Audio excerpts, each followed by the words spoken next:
Chapter 35. I lifted my head to look at Professor Deng. I was so shocked that I couldn't talk. After a long time, I calmed down and tried to speak. I've thought about raising a ghost, but I haven't found the right opportunity. Professor Deng turned around to look at me. He gave me a faint nod, then went upstairs. Although he didn't say anything, the two policemen's faces changed. From time to time, they turned to look at me. Their eyes were full of vigilance. I didn't feel good. I had always respected Professor Deng, but now, he had started to doubt me. It was the same feeling I had when I was a child, when my parents thought that I had done something wrong. We went upstairs to Professor Jiao Dongliang's house. Although it had been 3 days, it was still a sad thing to lose a son in a middle-aged man's life. Mr. and Mrs. Jiao still looked tired. After asking why we were here, Mrs. Jiao burst into tears. She didn't want to cooperate with us. Professor Jiao helped her back to her bedroom to rest. In the end, only Professor Jiao Dongliang came out to answer our questions. Since the police had done their investigation, Professor Deng was the one who came to ask questions. As soon as he opened his mouth, he asked about the child's birth date and horoscope. Professor Jiao was surprised. He asked the two policemen for Professor Deng's identity before answering the questions. After asking about the child's birth date and horoscope, Professor Deng squinted and moved his left thumb on his other 4 fingers to calculate. I knew it was a way to use the Luo Sutra. It used the palm to replace the Luo Sutra. It was very convenient to calculate the time of yin and yang. It was called the flipping trigram palm. I also calculated in my head. The child's birth date was on the yin day and the yin hour. It was the perfect embryo to refine a ghost. Then, Professor Deng asked if anything strange had happened to the child before the accident. Professor Jiao tried to recall for quite a long time. However, he only told me the things a child would do. There was no clue. When Professor Deng was about to leave, I couldn't help but interrupt him. "Did you guys dress the child up with the red doo-doo and the silver hoops on his hands and feet?" Professor Jiao was surprised. "My wife dressed him up. I'm busy with work, so my wife usually stays at home to take care of the child." Although I didn't know what was wrong with the red doo-doo and the silver necklace, I had a feeling that something was wrong. To verify it, I asked Professor Jiao to go back to his room and ask him. The answer surprised us.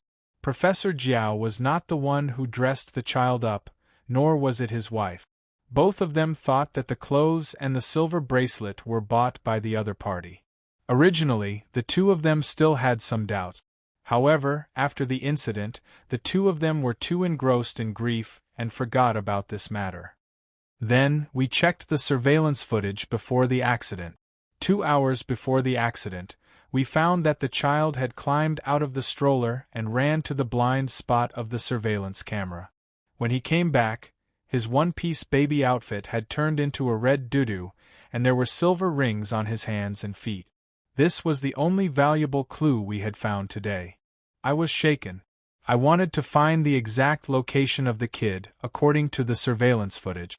At this moment, Professor Deng called me and urged me to go back. It's useless to investigate the red doo-doo. At most, it can prove that it's a necessary procedure of the soul-capturing ritual. Can help us find the geomancy master who raised the ghost. I felt strange. I didn't know why, but I felt that Professor Deng's attitude was perfunctory. He had only asked for my birth date and the 8 characters of the horoscope, which had already been asked by the police. It was impossible for us to find any clues. Now, as soon as I found some clues, he urged me to go back. However, I resisted the urge to ask more questions. I stood up and followed Professor Deng. No matter what, Professor Deng had invited me here.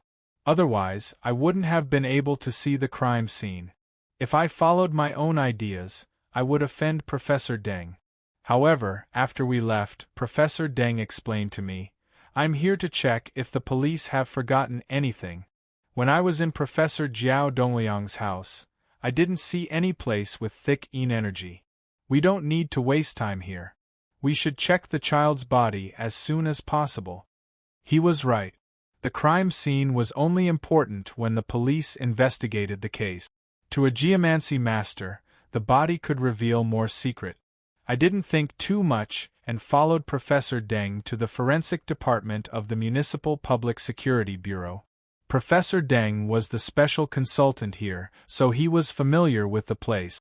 After the two policemen escorted us here, they left separately. After the policemen left, Professor Deng explained to me the question he had asked me about raising a ghost. He told me, after a case like this, as long as it's confirmed that a soul hunter was killed to create an imp, the police will immediately mobilize the people around the crime scene to find out who has the ability to create imps. Then, they will interrogate them one by one. Rather than letting the police find me in the future, it would be better to tell them now and let them investigate. It would save us a lot of trouble in the future. After listening to his explanation, I felt much better. I didn't feel wronged anymore. Then, Professor Deng filled in a form to apply for an autopsy. Since Jiao Dongliang and his wife had signed the agreement to perform the autopsy, Professor Deng submitted the form and took me to the freezer. We found the child's body. The real person was even scarier than the photos. Below the small body there was a huge bloody hole. Blood flowed from the 7 orifices on his face. After being frozen, they looked like black and red centipedes crawling on his face. It was a horrifying sight. However, the scariest part was his eyes. They were still open, and as he lay there, no matter where I was, I felt as if his eyes were staring at me. Professor Deng had seen this kind of thing too many times. He didn't look surprised at all. After changing into a white surgical gown, he went to find a big bag of tools. I felt strange as I thought he was going to dissect the body. However, he opened the bag and took out an air tank with a nozzle. He also prepared a small glass bottle.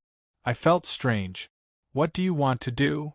Professor Deng's answer surprised me. I want to refine the child's corpse oil. Corpse oil was a kind of oily liquid that was secreted when a corpse was roasted. From the perspective of geomancy, corpse oil was very useful. However, it was usually used in evil geomancy rituals, such as the soul-capturing ritual to raise a ghost. Corpse oil was the strongest material to restrain a person's soul. When a geomancy master wanted to restrain a person's soul, the easiest way was to refine the corpse oil and then restrain the soul. This method was foolproof. Moreover, after raising a ghost, the geomancy master would let the ghost live in the corpse oil. It was the best material for the ghost. Why did Professor Deng refine the corpse oil? I asked him in bewilderment. Professor Deng answered indifferently, "The child's soul has been captured and refined into a ghost. Summoning the soul won't work. However, if we refine the corpse oil, there's a chance that we can summon the ghost's soul back." Although the geomancy master who raised the ghost used this cruel method to refine the ghost, the thing he used to house the ghost wasn't as good as the corpse oil in the child's body. As long as we could refine the corpse oil and use the soul summoning spell, we could forcefully take the ghost back from the geomancy master. After listening to his explanation, I understood everything. However, I didn't feel right. I had an instinctive aversion to this cruel method. Professor Deng turned on the gas tank. There was a special ignition device on the nozzle, which spurted a light blue flame. He aimed the nozzle at the boy's chin, which had a lot of fat. He didn't let the hot flame touch his skin. Instead, he placed the nozzle about 2 or 3 centimeters away from his skin. Shortly after, the boy's frozen body, which had turned purplish-gray, slowly turned rosy. A few minutes later, the roasted parts of his body became smooth and shiny. Right at this moment, I smelled the aroma of roasted meat. Instantly, my stomach convulsed, and I couldn't help but retch. Fortunately, I had been busy for a long time and hadn't had time to eat. Otherwise, I would have vomited already. Professor Deng turned around and shot me a faint glance. He didn't say anything and lowered his head to concentrate on refining the corpse oil. From the beginning to the end, his face didn't change at all. I suspected that he had done this kind of thing many times and had gotten used to it. However, I remembered that corpse oil was used to perform evil rituals. I was sure that Professor Deng didn't refine this kind of thing often. After being roasted for about half an hour, some fine oil began to seep out of the pores on the surface of the glistening skin. A few minutes later, the oil particles grew bigger and combined into a big drop of corpse oil. It slowly slid down the boy's skin and fell into a small glass bottle that Professor Deng had prepared. Around 1 hour later, Professor Deng had collected about half a bottle of corpse oil. Then, he turned off the flamethrower, wrapped the boy's body, and put it into the freezer. I didn't have to hold my breath anymore. I took a deep breath, but the smell of roasted meat still lingered in the air. I couldn't help but retch a few times. After collecting the corpse oil, Professor Deng took out a few small bottles. They were also filled with different kinds of oily substances. However, they looked a little yellow and they smelled rancid. He didn't explain to me and just poured them into the bottle of corpse oil. After shaking the bottle a few times, he took out a small yellow paper doll and stuck it on the bottle. There was a line of words on the back of the doll.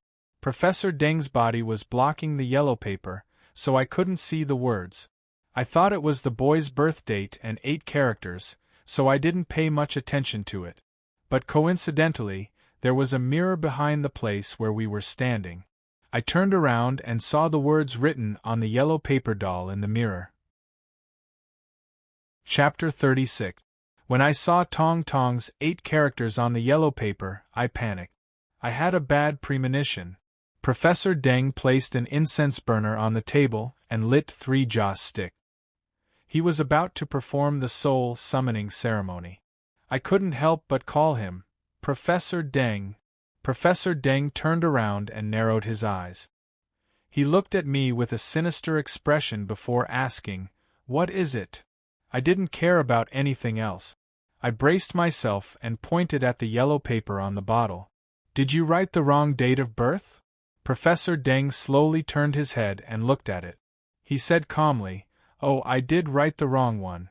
This is the 8 characters of the baby girl in the toilet that you mentioned last time." Although he said that, Professor Deng didn't want to take off the yellow paper. He slowly prepared the last thing for the soul summoning ceremony.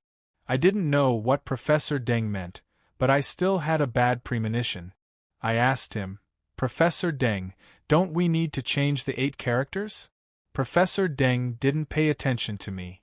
After he had prepared everything needed for the soul summoning ritual, he calmly turned to me and said, "I forgot to tell you. A few days ago, I went to your school and found a bit of the baby girl's remains in the women's washroom. The bone powder was one of the things I added to the bottle just now. According to you, the baby girl disappeared. I'm afraid she found a place to hide. To prevent the baby girl from harming people again, I plan to use her bone powder to summon the soul back. I plan to summon the child's soul first, then the baby girl's. However, since I got the wrong 8 characters, I'll summon the baby girl's soul first." His words made my heart jump. The last time I told him about it, I was very careful. I wanted to hide the fact that Tong Tong was a natural fetus. However, Dai Nanzhou, Su Xiu, and the others had all seen Tong Tong's appearance at that time. As long as Professor Deng analyzed the situation before and after, it would be very easy for him to discover this matter. After investigating, he didn't find anything, so he left. I thought he had forgotten about it. I didn't expect that he would go and find Tong Tong's remains. I was even more panicked. Tong Tong had been dead for many years, and he didn't even have his bones left. The bones that Professor Deng had found were probably the last thing he had left. Just like the corpse oil, the bone powder in Professor Deng's hand was definitely the best material for Tong Tong to possess. Back then, it was also because of the jade bracelet left behind by the Red Shadow. Otherwise, I wouldn't have been able to take Tong Tong away without finding his remains. But now that Professor Deng had bone powder in his hands, if he really performed a soul-recalling ritual on Tong Tong, she would definitely be summoned from the jade bracelet.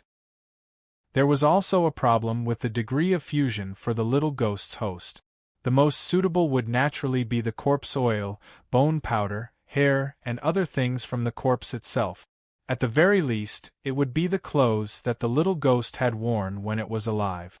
Although the jade bracelet left by the red shadow could help the little ghost possess it, compared to Tong Tong's remains, I didn't have any confidence in the jade bracelet. If Tong Tong was found, how could Professor Deng let her go? Tong Tong was always by my side, and I treated her like my little sister. I never forced her to do anything. However, if Professor Deng summoned her, he would turn her into a little ghost that could swallow other ghosts. With Tong Tong's personality, it would be worse than letting her soul vanish. While I was at a loss, Professor Deng suddenly said, "Last time, you summoned the ghost of the baby girl's mother. You should know how to summon the soul of this baby girl. You should summon the soul of this baby girl." Then, he leaned to one side and gave me the table. His eyes were still squinting as he looked at me. I didn't know what he meant, but I felt that he was hiding something. Instinctively, I found an excuse to reject him. The soul summoning technique requires different materials. I can't use the materials I have right now. According to the schools of feng shui masters, there were many types of soul summoning techniques, and they all required different materials. Professor Deng gave up. He returned to the incense burner table and read the soul summoning spell. His soul summoning spell was different from the one recorded in the death scripture. I didn't understand the specific content. It didn't seem to be the language we used, and it sounded mysterious and hard to understand. Along with his voice, a small whirlwind slowly rose from the incense burner with the 3 joss sticks. At the same time, I felt the jade bracelet on my chest getting colder. I was so anxious that I kept praying to Tong Tong not to come out. After a long time, feng shui masters could form a tacit understanding with ghosts, and they could even communicate with each other. Although Tong Tong and I didn't have this kind of tacit understanding, I could only pray in my heart. Perhaps it heard my prayer, but the cold feeling on the jade bracelet disappeared, and it became calm again. Although I didn't know what had happened, I felt that Tong Tong wouldn't come out. At this moment, Professor Deng's soul-summoning spell ended, and the whirlwind in the incense burner disappeared. Professor Deng frowned and looked at the incense burner. Then, he turned to me and stared at me. His stare made me feel uncomfortable. A long moment later, he said, "I didn't expect that I wouldn't be able to summon the soul of the baby girl's mother. And now I can't even summon the baby girl. The mother and daughter's souls have become spirits." He even went to Chen Tingting's corpse to summon her soul. However, I had subdued Chen Tingting's soul in the locust wood box. It would be strange if he could summon it. However, his words gave me goosebumps. It seemed he had a deeper meaning behind them. Professor Deng didn't give me time to think. He reached out his hand and tore off the 8 character on the small bottle. He put away the bottle containing the corpse oil and Tong Tong's bone powder. Then, he took off his surgical gown. It seemed he wanted to leave this place. I was bewildered. Didn't he say that he wanted to summon the child's soul? Why did he suddenly put it away? After asking, Professor Deng absent-mindedly said, "My soul-summoning technique failed once. I'm afraid I won't be able to summon the child's soul again. I'll wait until tomorrow." Then, he got up and left. I followed him, but Professor Deng was nowhere to be seen. I didn't know where he had gone. His previous actions had made me very anxious. I didn't have the mood to look for him anymore. I hurried to return to the campus. When I arrived at the campus, I found a quiet place and held the jade bracelet. I called Tong Tong's name. After a few calls, a shadow flashed in front of me. Tong Tong appeared in front of me. I heaved a sigh of relief. Although Professor Deng had said that he had failed to summon the child's soul, I couldn't see through him today. I had to see Tong Tong to calm down. I asked Tong Tong, "Did you feel anything strange?" Tong Tong immediately nodded and said with some lingering fear, "I was in a daze just now. I heard someone calling my name, so I slowly followed the voice and almost came out of the jade bracelet. Later, Big Sister, Big Brother called me, so I woke up and quickly hid in it. I was bewildered. Did I just call her name? Tong Tong could hear what I said in my heart? I hurried to ask Tong Tong, does she know what I want to say to her right now? Then, to verify it, I murmured in my heart, Tong Tong, kiss me. Kiss me. Tong Tong tilted her head and thought for a while. Then, she blinked her big eyes and said, I don't think so. I was a little discouraged. It seemed we still had a long way to go before we could connect our mind. However, since Tong Tong could hear my voice, I guessed she wasn't far from being able to connect our mind. Just as I was about to tell Tong Tong to go back, Tong Tong put on a stern face and said in a critical tone, Gidge, you promised me that day that you wouldn't contact that old man anymore. Why are you with him today? If I hadn't woken up, that old man would have called me away. I hurried to apologize to Tong Tong. At first, I thought that Tong Tong didn't like Professor Deng because of his identity as a feng shui master. But now that I thought about it, Professor Deng was coveting Tong. He wanted to find Tong Tong. Tong was right to dislike him. In the future, I would have to keep a distance from this sinister old man. After assuring me several times, Tong Tong snorted and accepted my apology. She didn't talk to me anymore and returned to the jade bracelet. The next few days were peaceful. Although I had decided to keep a distance from Professor Deng, I was still concerned about the progress of the previous case. Moreover, Suziu's problem hadn't been solved yet. No matter what, I had to maintain a good relationship with Professor Deng. Moreover, as a geomancer, it was normal for Professor Deng to covet Tong Tong, an extremely rare fetus. Although it made me uncomfortable, Professor Deng's behavior wasn't too bad. I didn't blame him. However, in the next 2 weeks, there was no news from Professor Deng. I called him, but he didn't pick up. This made me worried. Suziu had been pregnant for more than 9 months. I was afraid she could give birth at any time. If I couldn't contact Professor Deng by then, all my previous efforts would be in vain. While I was worried, the E-Study Society was still studying the previous case. One day, Dai Nanzhou called me over.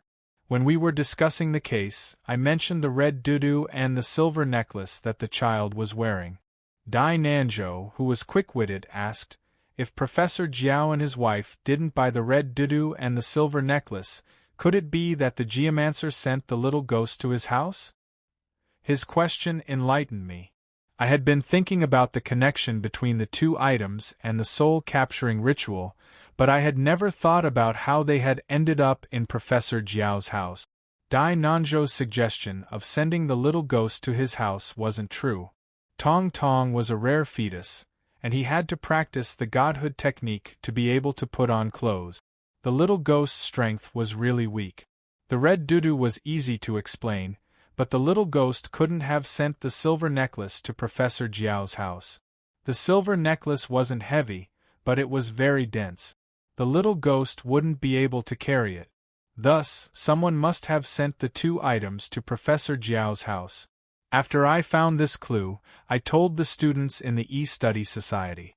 Everyone was excited, and they immediately split up to investigate. Since many of the students in the E-Study Society were in the student council, it was easy to find the surveillance videos in the school. In just one afternoon, Dai Nanzhou and the others had gathered all the surveillance footage from the teacher's apartment on the day of the incident. We checked the videos together. Soon after, I saw a familiar figure in the video. Professor Deng. Chapter 37. How could it be Professor Deng? Before checking the CCTV footage, I had never thought that I would see Professor Deng there. Although I was wary of him, it was because of Tong's case. I could understand why a feng shui master coveted a rare spirit like Tong. However, I had never thought that he would be involved in this case. At this moment, I remembered that when I found the red doudou and the silver necklace in Professor Jiao's house, Professor Deng had calmly stopped me from asking any more questions. Also, during the soul-summoning ceremony in the forensics office, Professor Deng had said that he wanted to summon the spirit of that child. However, it turned out to be the spirit that summoned Tong. At that time, I was skeptical, but I had never thought that Professor Deng was the feng shui master who had killed the child and raised the spirit. What was even more unbelievable was that he had taken the corpse oil from the child. On the surface, it looked like he wanted to summon the spirit. However, if Professor Deng was the murderer, he would have taken the spirit vessel to raise the spirit. No wonder I had seen him refine the corpse oil so skillfully. Moreover, he had prepared a set of corpse oil extraction equipment in the forensics office. Perhaps his title as a special consultant in the forensics office of the Municipal Public Security Bureau was to make it easier for him to refine the spirit. On the one hand, he had used his metaphysical knowledge to kill the children, and on the other hand, he held a position in the Public Security Bureau. When the corpse was sent to the forensics office, it fell into his hands.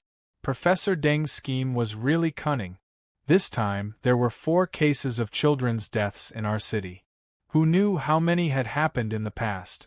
Moreover, if Professor Jiao's house didn't have surveillance equipment, no one would have noticed the strange behavior of the child before his death. No one would have guessed that it was the work of a feng shui master. After thinking about it, I felt a chill run down my spine. In the past few years, I had seen many terrifying ghosts and spirits. I had even seen skeletons and female corpses. However, those ghosts and monsters had only appeared to harm people. No one was like Professor Deng.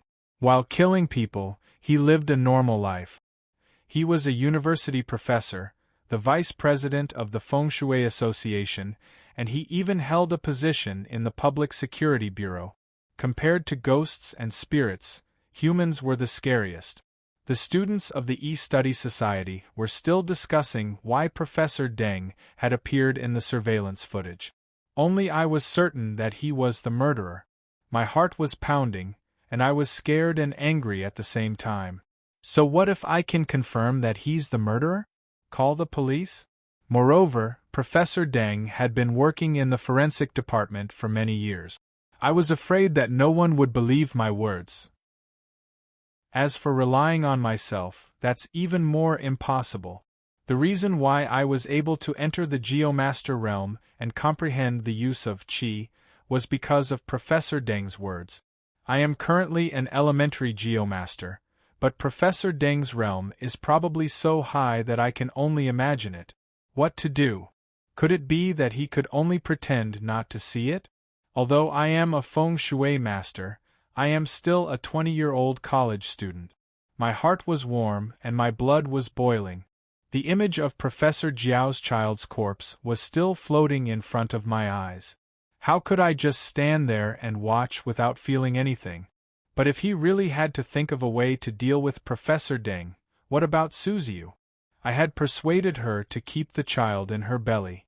Professor Deng had been her only hope to keep the child. But now? When I thought of Suziu, my heart shivered. No. Professor Deng killed so many children and refined them into little ghosts. How could a demon like him be kind enough to help me save the fetus in Suziu's stomach? Moreover, the fetus was born with 3 souls that carried Yin energy. It was the perfect body to refine little ghosts. I remembered the pendant Professor Deng had given Suziu, and my face changed. That thing wasn't for the fetus. Perhaps it was a soul-capturing tool. I found an excuse to leave the Yi-Shui Club and called Suziu's family. I called her several times, but no one picked up. As I was getting more and more panicked, Suziu's mother finally picked up the phone.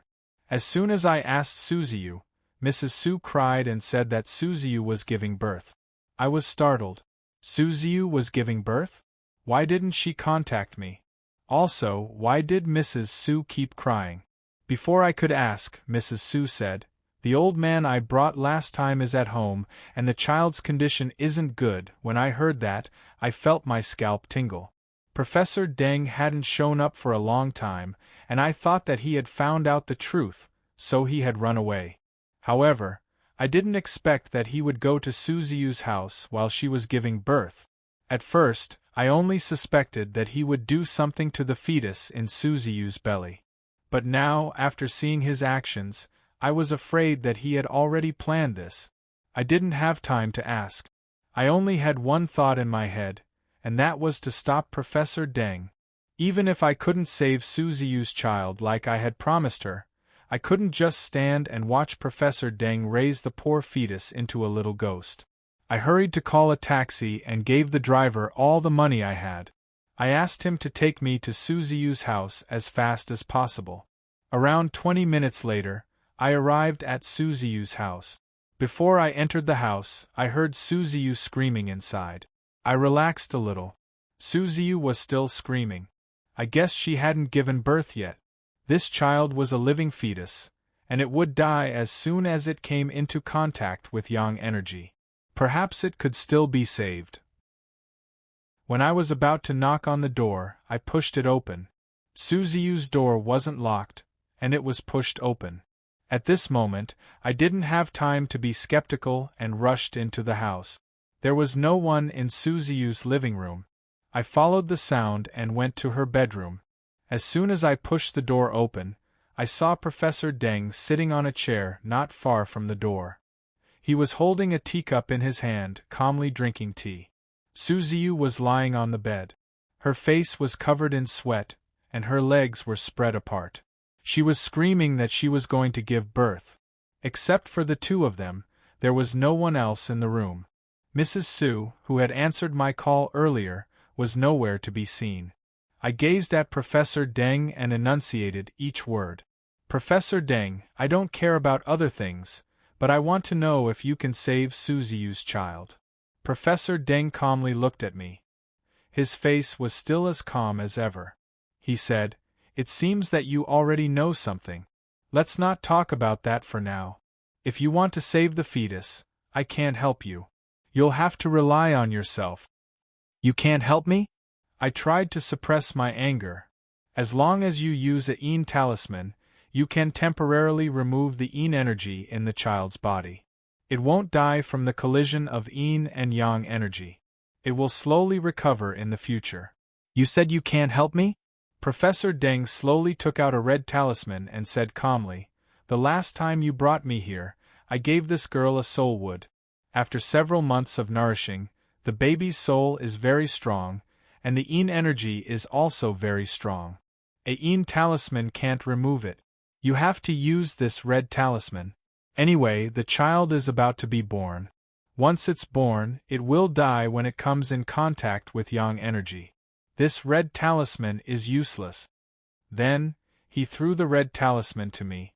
I caught the talisman and was a little shocked. The red talisman was a higher-level talisman than the yellow talisman. It was extremely rare, and only a real master of metaphysics could draw it. In my mind, Professor Deng's power had risen to another level. However, I didn't understand his actions. Why did he give me the red talisman? Soon, Professor Deng answered my doubt. "I told you that if you want to save this child, you have to rely on yourself. This child can't stand Yang energy. After it's born, if you wrap it with a pure Yin soul and use this red talisman to slowly remove the Yin energy, the child will survive." Professor Deng squinted and looked at me. "Now that I've given you the red talisman, it's up to you whether you want to save it or not." I immediately understood what he meant. Wrap it with a pure Yin soul.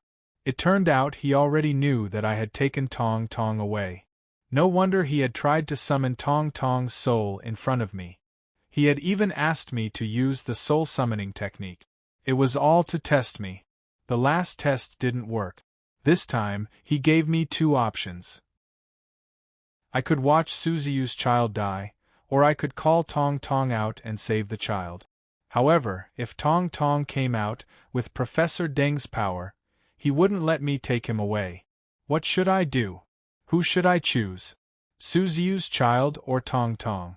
Before I could make a decision, the jade bracelet on my chest flashed. Tong Tong appeared in front of me. Her bright eyes curved into crescents as she smiled. "Brother, why are you hesitating? Tong Tong is dead, but this little brother is still alive. If you can save him, Tong Tong will be very happy." Then, Tong Tong walked toward Suzu. She waved at me, asking me to go there. At this time, Professor Deng stood up from his chair. His eyes, which had been squinting, widened a lot. He looked at Tong Tong with his shining eyes and exclaimed, "It's really a ghost baby. It's a blessing from heaven and earth." I gritted my teeth and didn't want to think too much. Suzu's child was about to be born. If I could save one, I would save one. I hurried to Suzu's side. At this moment, she screamed again. I could vaguely feel something coming out from under her body. Tong Tong reached out her hand. She couldn't hold the child, but she could wrap him up to block the yang energy. I gritted my teeth and held the red talisman in my hand. I chanted the calm heart mantra and got ready. Once the child was born, I would use the Yin talisman on him. Wow, Suzu's birth was smooth. A few minutes later, a baby boy was born. Tong Tong held him tightly. After coughing a few times, he cried for the first time. Suzu was lying on the bed, exhausted. She seemed to have forgotten everything. She looked at the baby boy, and a smile slowly appeared on her face. I quietly drew my energy and prepared to use the red talisman in my hand. Right at this moment, Professor Deng's voice came from not far away. 5 Ghost Soul Attraction, Yin Spirit Return. Following his voice, Tong Tong let out a scream, and his body immediately flew out uncontrollably, flying directly in front of Professor Deng. The baby boy wrapped in her arms was thrown out. Before the first cry could be completed, it stopped abruptly. His eyes, which had just opened a slit, widened even more. No, Suzu, who was on the bed, cried crazily and rushed to the ground. Her body that had just given birth couldn't stand at all. She relied on her 2 hands to hold onto the ground and crawled to the side of the baby bit by bit. She hugged the wide-eyed baby into her arms and let out a shrill cry. I stood next to her, my hand holding the red talisman stiffening in the air. At this time, Professor Deng, who was standing at the side, used a strange rope to completely imprison Tong Tong's soul. He turned his head and said calmly, "I've already obtained this heavenly fetal ghost baby. Don't waste a red talisman. This thing is very precious." With that said, he clapped his hands and took out a small box from his bosom. He opened it and poured out some dark red powder. "All right, the matter of giving birth is over.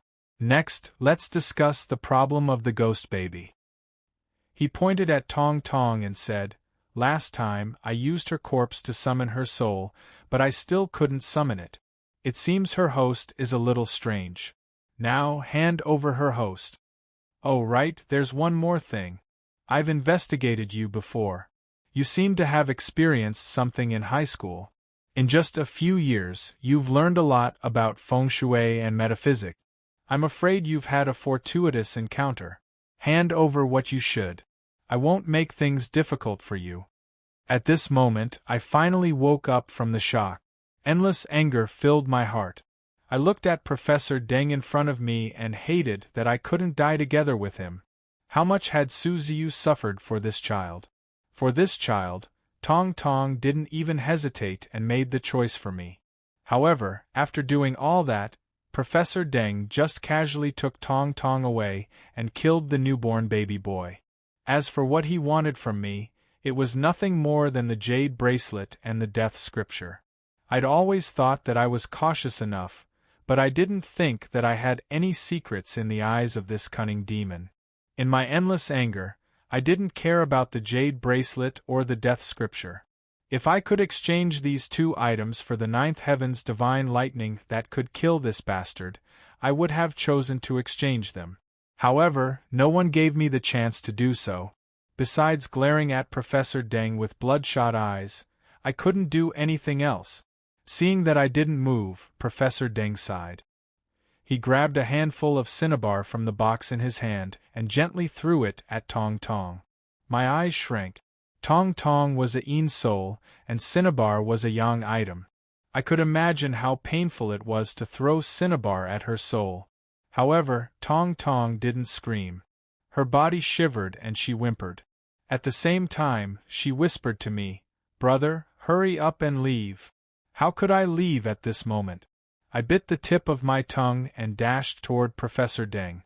Since I just learned about the existence of Qi, my metaphysical power was like a baby in front of Professor Deng. At this moment, I could only rely on my bravery to fight him. However, after running a few steps, I felt a heavy blow on my face before I could even see anything clearly. My whole body flew backward. My eyes couldn't see anything and my head felt dizzy. I spat out a mouthful of blood. Professor Deng sighed again and said in a persuasive tone, "Why do you have to do this? Geomancy masters can't attack each other casually." "I didn't want to attack you." I lifted my head to look at Professor Deng, but my eyes couldn't see anything. I could only see some vague lights and shadows. I thought that with my bravery, I could rush forward and risk my life. Who would have thought that I would only die if I rushed forward? Am I going to die? The moment my vision darkened, I suddenly heard Tong Tong's voice. She seemed to have called me sister. Chapter 38. For the past few days, I have been criticized for not updating much. From today onwards, I don't have to worry about this anymore. This book is going to be published, and I will be able to update endlessly every day. Although it is set at 3 chapters a day, I will continue to update like crazy. As long as there are rewards, recommendation tickets, and diamond tickets, I will definitely update like crazy. I guarantee that there will be more chapters every day. So, if you have tickets, please vote more. If you are in a hurry to read the book and don't lack money, you can also reward me. A jade pendant plus 1 chapter, a crown plus 10 chapters. Also, regardless of whether there are rewards or recommendation tickets, I will update 6 chapters for myself. Yes, that's right, I will be that willful. In addition to that, everyone should also understand that there would be a fee for the bookshelf. Each chapter would cost about 10 cents or so. It is not expensive, and it is cheap and affordable. To me, this book is like my own child. I have watched her grow up little by little, and today, she has finally become an adult. I do not expect everyone to praise her, but I hope that she will receive blessings. In the past 20 days, I did not ask for anything, but now I would like to ask for everyone's support. Regardless of whether it is voting or rewards, I hope that she will receive the greatest support. To this book, I am her mother. I created her, and you are her father. You raised her. On her coming-of-age ceremony, I hope that she will receive a sweet gift from her father. Every reader of my book is an angel. Regardless of whether you will continue to read after the fee, I sincerely thank you for your support of this book during this period of time. I remember a saying I have read before: the beginning of a story is always like this. It happens at the right time and you are caught off guard. The ending of a story is always like this. 2 flowers bloom and we go our separate ways. I can't say anything too sentimental. I only hope that this unexpected meeting between us can last until we go our separate ways. Dear readers, I love each and every one of you. Next, I will explain the method of topping up on the website. Those who do not understand can take a look. 1. First, you need to register a HeyYen account. HeyYen supports one-click login. As long as you have a QQ, Baidu, or Sina Weibo account, you can use these accounts to log into HeyYen. Registration is that simple. 2. Click on a top-up at the top of the web page and follow the top-up procedure. 3. Specific top-up method. BlackRock supports 6 top-up methods. Online banking, Alipay, Tenpay, WeChat, mobile phone top-up card, GamePoint card, PayPal. Now I will explain in detail how each of them can be recharged. Online banking. This requires you to open an online banking account to recharge. The recharge ratio is 1. 101 yuan is equivalent to 100 rock coins. WeChat, you can top up your WeChat account. Once you grab a red packet, you can look at it for a long time. The ratio is 1. 100 Alipay people with Alipay accounts can choose. The ratio is 1:100. Like Alipay, PayPal has a 1:100 ratio. Mobile phone prepaid card. This was the most convenient and fastest way to top up. Hey Yen supported 3 types of top-up cards: Mobile Shenzhou card, Unicom card, and Telecom top-up card. They could be found in newsstands, convenience stores, and supermarket. The top-up ratio was 1:85, which was less than online banking because the mobile network would deduct some surgery fees from it. Game Point card. It was easy to buy, just like a mobile phone top-up card. However, Hey Yen only supported the following types of Game Point cards. The rest were not supported. They were Jun Wang E card, Shengda Game card, Journey Game card, Q Coin card, Long Yu card, Ibao NetEase card, Perfect World card, a Sohuchang Yu card, a Zhongyo card, Tianxia card, and Tianhong card. The top-up ratio was between 1:70 to 75. Please only purchase the above. The other Game Point cards were not supported. PayPal. This was specially prepared for overseas friends. I will not introduce it further. Finally, there was the problem with the Apple app. The top-up ratio was 1:50. It was not worth it. Therefore, students who use the app should not choose to top up. Go to the website and search for the Hey Yen website. Log into your account and use any of the methods listed above to top up. After that, you can log into your account on the app. The top-up ratio would be filled up and you could spend money normally. After top-up, reading would be the same as before. Every chapter you read would be deducted. It was not troublesome at all. It was best to activate automatic subscription. That way, every time a chapter was updated, the website would automatically deduct the fees. It was more convenient. Chapter 39. What's going on? Why did Professor Deng scream? I didn't have time to think about these things as I quickly fell into a coma. When I woke up, I could finally see some light, but I still couldn't see clearly. I could vaguely feel someone pushing my body. I reached out my hand and tried to feel around. Soon, I heard a weak voice. "Brother, brother, are you awake?" Then, I felt a cold and soft hand. I quickly asked, "Tong Tong, is that you? How are you? Is Professor Deng still here?" Tong Tong's voice sounded like she was crying. "Brother, don't worry. I'm fine. That bad guy was chased away by Sister." "Sister? Who is this Sister Tong is talking about? Is it the Red Shadow?" But she had entered the giant door in the underground palace. How could she appear now? I asked Tong Tong, but Tong Tong said that Sister was Sister and she didn't know who she was. With Tong Tong's help, I sat up and leaned against the wall. I closed my eyes and began to chant the Tranquil Heart incantation. Grand Celestial Star, ever-changing. Exorcise evil spirits, bind spirits, protect your life. Wisdom is clear, the mind is calm. The 3 souls are eternal, the spirit is never lost. After chanting it 3 times, my heart calmed down. I felt the pain in my head lessen a little, but my eyes still couldn't see clearly. After resting for a while, I quietly felt the qi in the air. Then, I chanted the profound accumulation incantation. Cloud seal, the beginning of the calamity. Far and near, sinking and floating. Wandering in 5 directions, more than one zhang. The true emperor writes with the brush. First, the cave movement, then the book talisman. The primordial descends, the true text is born.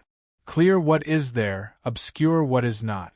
Heavy illness can cure itself, dust and drowning can be helped, the netherworld will rely on it, ascending to the immortal metropolis. This was a talisman used to adjust one's body when making talismans. It could also dispel evil spirits, allowing the feng shui master to better draw qi into the talisman. Although I couldn't make talismans yet, chanting this incantation could use the power of qi to cure the diseases in my body. With my current ability, I could only chant the profound accumulation incantation once. Fortunately, after chanting it, my body gradually warmed up, and my eyes could finally see. The hit on my face was probably the work of Professor Deng's little ghost. Little demon had an evil nature and loved to attack people's eyes. If one's eyes couldn't see, the fear in one's heart would be magnified. Little demon often used this method to harm people. For example, the commonly seen ghost hitting the wall and so on were all similar method. After chanting the profound accumulation mantra, one's chi could accumulate in one's body and get rid of all evil. After I recovered my vision, I looked around. I didn't see the red shadow, and Professor Deng was nowhere to be seen. Only Tong Tong and I were left in the room. Suziu was lying on the ground, holding the dead baby boy in her arms. At this time, she had already stopped crying. Her eyes were lifeless, and she was paralyzed on the ground with a numb face. She looked extremely miserable. I blamed myself. What happened to Suziu was all because of me. If I hadn't helped her, she would have had an abortion or been killed by the ghost. It would have been much better than watching her child die in her arms. I struggled to get up from the ground and wanted to comfort Suziu. However, as soon as I came close to her, Suziu acted like a mother cat protecting its cub. She jerked backward and hugged the baby boy's body even tighter. Her eyes angrily glared at me. I sighed. Suziu wasn't awake yet. She would need time to recover. I pushed her back and asked Tong Tong about what had just happened. According to Tong Tong, the sister, who had been living with her in the jade bracelet, suddenly appeared and summoned a lightning bolt to strike Professor Deng. However, Professor Deng didn't die. After he was wounded, he ran away. After that, the sister that Tong Tong had mentioned also disappeared. Tong Tong, did this sister return to the jade bracelet? Tong Tong shook her head. No, she didn't. She said that the sister disappeared completely. She didn't return to the jade bracelet. Disappeared? The only thing that could live in the jade bracelet was a Yin soul. Yin souls were afraid of yang energy, and heavenly lightning was the condensation of the yang energy in heaven and earth. The sister she mentioned could summon heavenly lightning. Even if she had injured Professor Deng, she would have been hurt badly. Was that the reason why she disappeared? My heart tightened. If she was the Red Shadow, I was afraid she was in danger. I asked Tong Tong, did this sister wear red clothes and a red veil? Tong Tong shook her head. She wore white clothes and didn't have a veil. I exhaled in relief.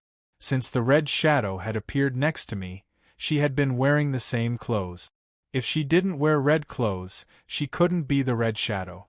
However, I was even more confused. Why was there a ghost wearing white clothes inside the jade bracelet? When the Red Shadow gave me the jade bracelet, she told me that it was her host. She never told me that there was another soul inside. Moreover, when the Red Shadow was here, the jade bracelet was very cold. Even if it was summer, as long as I wore the jade bracelet, I wouldn't feel hot. However, after the Red Shadow left, the jade bracelet didn't have that feeling anymore. Only after Tong Tong entered the jade bracelet did the coldness return. However, it wasn't as cold as when the Red Shadow was here. Tong Tong, what's inside the jade bracelet? It's a big palace. She feels very comfortable in there, but she can only move around in a small area. She can't enter the other areas. That sister is the only person she has ever seen. She didn't tell me about it because of that sister's warning. Now I was even more curious about this jade bracelet. Unfortunately, I was a human, and I couldn't enter the jade bracelet like a ghost. Unless I could follow the death scripture and become a geomancy master, I would be able to cultivate a yin or yang spirit, which would allow me to escape from my body. After resting for a while, I saw that Suziu had calmed down a little. I went to comfort her. Suziu didn't react as violently as before, but her face was still numb. She didn't listen to me. I had to stop trying to comfort her. The baby in your arms has passed away. The baby died as soon as he was born, and he has a lot of resentment. You have to give him to me and recite the rebirth mantra, a few times to get rid of the resentment and bury him peacefully. Suziu's face finally regained some energy when she talked about the baby. She slowly sat up and lowered her head to look at the baby in her arms. Her numb face glowed with motherly light, and the corners of her mouth curled into a smile. I told you, even if he died as soon as he was born, he still got to see this world. So, don't worry. He won't have any resentment. I know that. Looking at Suziu's face, I felt even more upset. However, it didn't matter if he had resentment or not. As long as this baby was with her, Suziu would always be in pain. I insisted on burying the baby as soon as possible. Suziu seemed to be angry. She glared at me and said, "He's my baby. I won't bury him. I want to keep him with me." Keep him with me? But he's already dead. I looked at Suziu's resolute face and felt that something was wrong. Many people who had lost their children didn't want them to leave, so they thought of all kinds of methods to keep their child's body with them. Some even used the power of a geomancy master to raise a ghost. This kind of situation was common in Southeast Asia. Did Suziu have that kind of idea? However, I thought about it and felt that Suziu wouldn't think of such a method. It was just something she said because she was too sad. When she calmed down, she would give her child the best place to go. Since Suziu didn't agree to bury him, I couldn't force her. I had to give up and leave with Tong Tong. Before leaving, I purposely searched around Suziu's house. Soon, I found her parents in the other bedroom. The old couple was pacing back and forth in the small bedroom. They looked confused. It was definitely Professor Deng's ghost. It had bewitched them and made them walk in circles in the bedroom, unable to get out. I walked over and shouted in front of them. The old couple immediately woke up from their bewilderment. As soon as they saw me, they asked me, "Why are you here?" They didn't wait for my answer and told me that Suziu was giving birth. They wanted me to go with them. The old couple didn't know what had happened. I blamed myself even more. I didn't dare to look at them and just followed them to Suziu's room. After walking over and seeing Suziu and the baby boy in her arms, the old couple burst into tears and bawled. I couldn't bear it, but I didn't dare to talk to them. I gritted my teeth and left. Before I left, I turned around and saw Suziu smiling in the midst of all the wailing and crying. She looked at the dead baby in her arms lovingly. Her mouth moved as if she was whispering something. Chapter 40. After that, I returned to school and didn't participate much in the E-Study Society's affairs. Every day, I would attend classes and focus on studying the contents of the Death Scripture. According to Tong Tong, Professor Deng had escaped. Although he was injured, no matter how serious the injury was, he would recover one day. He definitely wouldn't let this matter go. After he recovered, he would definitely come to find me. The big sister Tong Tong mentioned had saved me once, but she had also disappeared. The next time Professor Deng came to find me, there would be no one to save me, and I could only rely on myself. Although Deng Meng was an animal devoid of conscience, he had helped me take a big step forward in the study of feng shui. After comprehending the true meaning of qi, I had been working hard to learn how to draw qi. In the beginning, I could only use a very small amount of qi, which was not enough to make talismans. At most, I could only use talismans like the profound accumulating incantation. However, as I became more familiar with the qi drawing technique, I was able to draw more and more qi. After leaving Suziu's house for more than a month, when I used the qi drawing technique again, the qi I could draw wasn't as scattered as before. Instead, it formed a thin stream of qi. This was the qi drawing technique mentioned in the Death Scripture. After reaching this realm, one could be considered a real Earth Master and could try to make their own talismans. Moreover, they could use some truly powerful incantations. I immediately went to buy cinnabar, yellow talisman paper, and a weasel hair brush. These 3 items were essential to making talismans. Cinnabar was a pure yang item that could break evil een. However, the main reason for using cinnabar to make talismans wasn't to remove evil, but to condense chi. Real talismans needed to draw chi into the talisman to have a great effect. Cinnabar could lock chi and make the talisman more effective for a long time. The yellow talisman paper wasn't just any yellow paper. It was made from a plant called angel grass. Moreover, the newly made yellow talisman paper couldn't be used. It had to be stored for 3 years until the yellow talisman paper had some curved lines on it. Only then could it be used to make talismans. There was a saying in feng shui, wolf's hair and dog's blood can eliminate evil. This meant that wolf's hair and dog's blood had the same effect of eliminating evil. A brush made from wolf's hair was naturally extraordinary. These 3 items weren't easy to find. I had to go to the biggest antique market in the city to buy them from an old shop.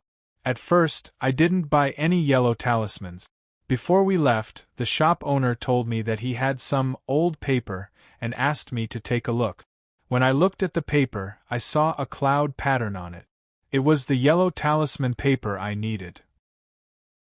At that moment, I learned that in the antique trade, the yellow talisman paper was called lousy. These yellow paper talismans were not cheap. A stack of 5 talismans would cost 500 yuan. Since I was short of money, I could only buy 2 stacks of yellow paper. Together with the weasel hair brush and the cinnabar, I spent almost 2,000 renminbi. If it weren't for the 10,000 renminbi that Director Li had given me when I first came to the university, I wouldn't have enough money to buy these things. After buying the items I needed, I returned to the dormitory and started to make talismans. Talismans had different levels of difficulty. The simplest ones were the Peaceful Earth Talisman and the Purifying Sky Talisman, which were used in the geomancy of Yang and Yin residences. It was my first time making talismans, so I started with the Peaceful Earth Talisman. The Peaceful Earth Talisman didn't have any other effects. It was only used to inform the land after the Yang and Yin residences were settled. After laying the yellow paper talismans and grinding the cinnabar, I went to wash my hand. Then, I silently prayed to the ancestor of feng shui, the goddess of the 9th heaven. These were the necessary rituals to make talismans. After everything was prepared, I didn't hurry to make talismans. I first closed my eyes and gathered my energy, reading the mysterious accumulating mantra. The mysterious accumulating mantra was a talisman that could dispel evil spirits. It allowed the feng shui master to guide energy into the talisman better. It was a supplementary technique before making talismans. After doing all this, I felt a wisp of energy appear in front of me. Then, I picked up the weasel hair brush and started to write on the yellow talisman paper. Each talisman was a complicated and abstruse pattern. It was far from being as simple as the yellow talismans in the hands of the Taoists of the Jianghu. Just remembering these patterns required a lot of time.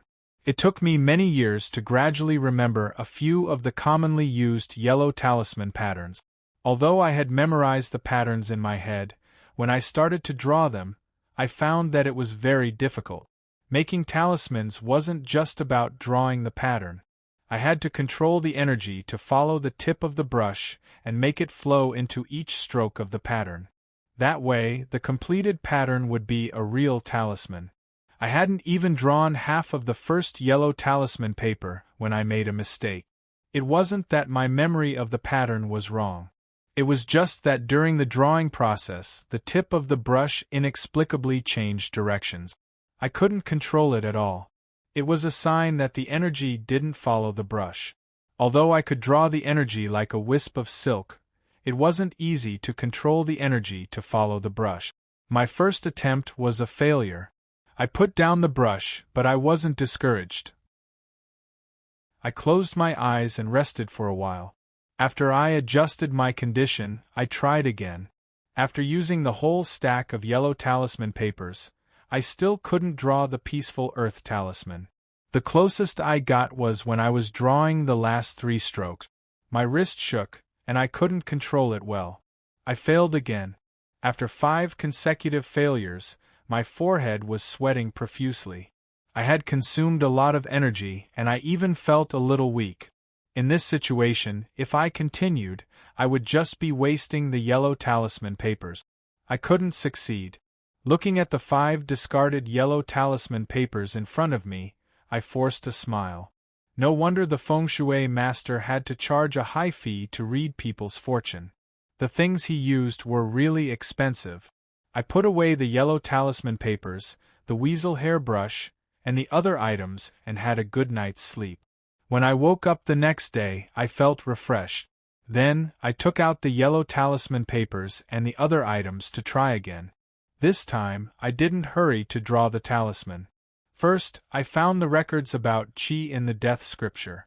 There was an incantation for drawing spiritual energy and gathering energy.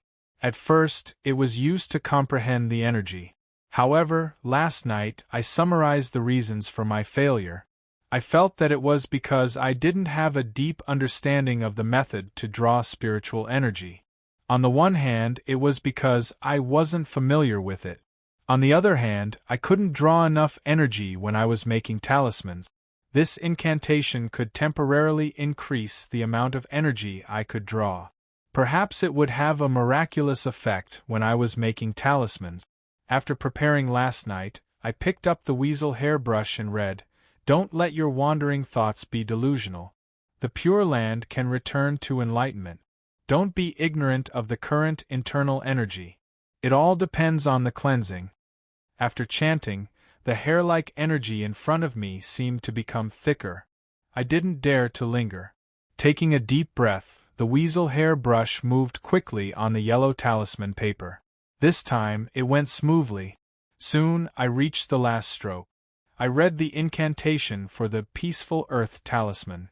Yuansher Peacetown, inform all spirit. Yuzhenguan, the earth has only spirit. Zhuashi Yuji, do not be rash. Return to the right path, clear the internal and external. Take your positions and prepare to guard the altar. The Great Master has ordered us to search for evil spirits. Protect the Divine King and protect the Scriptures. Convert to the Great Way, Yuan Heng Lijian. This was the incantation for the talisman. It was also the last step of making a talisman. Before finishing the last stroke, I had to read the incantation for the talisman. That was the only way to make a perfect talisman.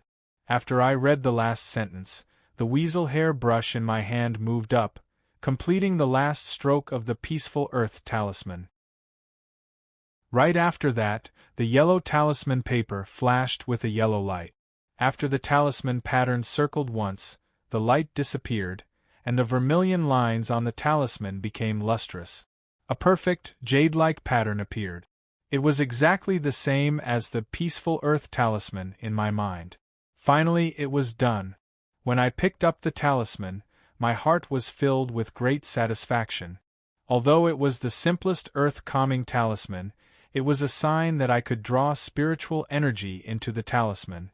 This meant that from today onwards, I had officially become a true Earth Master. Chapter 41. Due to Professor Deng's existence, I felt a sense of urgency to increase my strength. After making the first talisman, I immediately started to study more advanced talismans. Talismans like the Peaceful Earth Talisman that didn't have any direct power were called feng shui talismans. As for the fire talismans that could attack, they were called Taoist talismans. The death scripture mentioned that feng shui talismans were talismans that were closer to nature. The more thoroughly one studied feng shui talismans, the deeper one's understanding of qi would be, and it would be easier for one to enter a higher realm. However, to me, increasing my strength was the most important thing right now. Thus, after making the first Peaceful Earth Talisman, I was ready to try making Taoist talismans. However, before that, I had to make a Heavenly Deception Talisman. To be precise, it was a little Heavenly Deception Talisman. The Heavenly Deception Talisman was a type of purple talisman recorded in the Death Scripture. According to the classification, talismans were divided into 5 levels: yellow, red, purple, silver, and gold. The higher the level, the more powerful it was, and the more difficult it was to make. The purple talisman was a higher level talisman than the red talisman that Professor Deng had.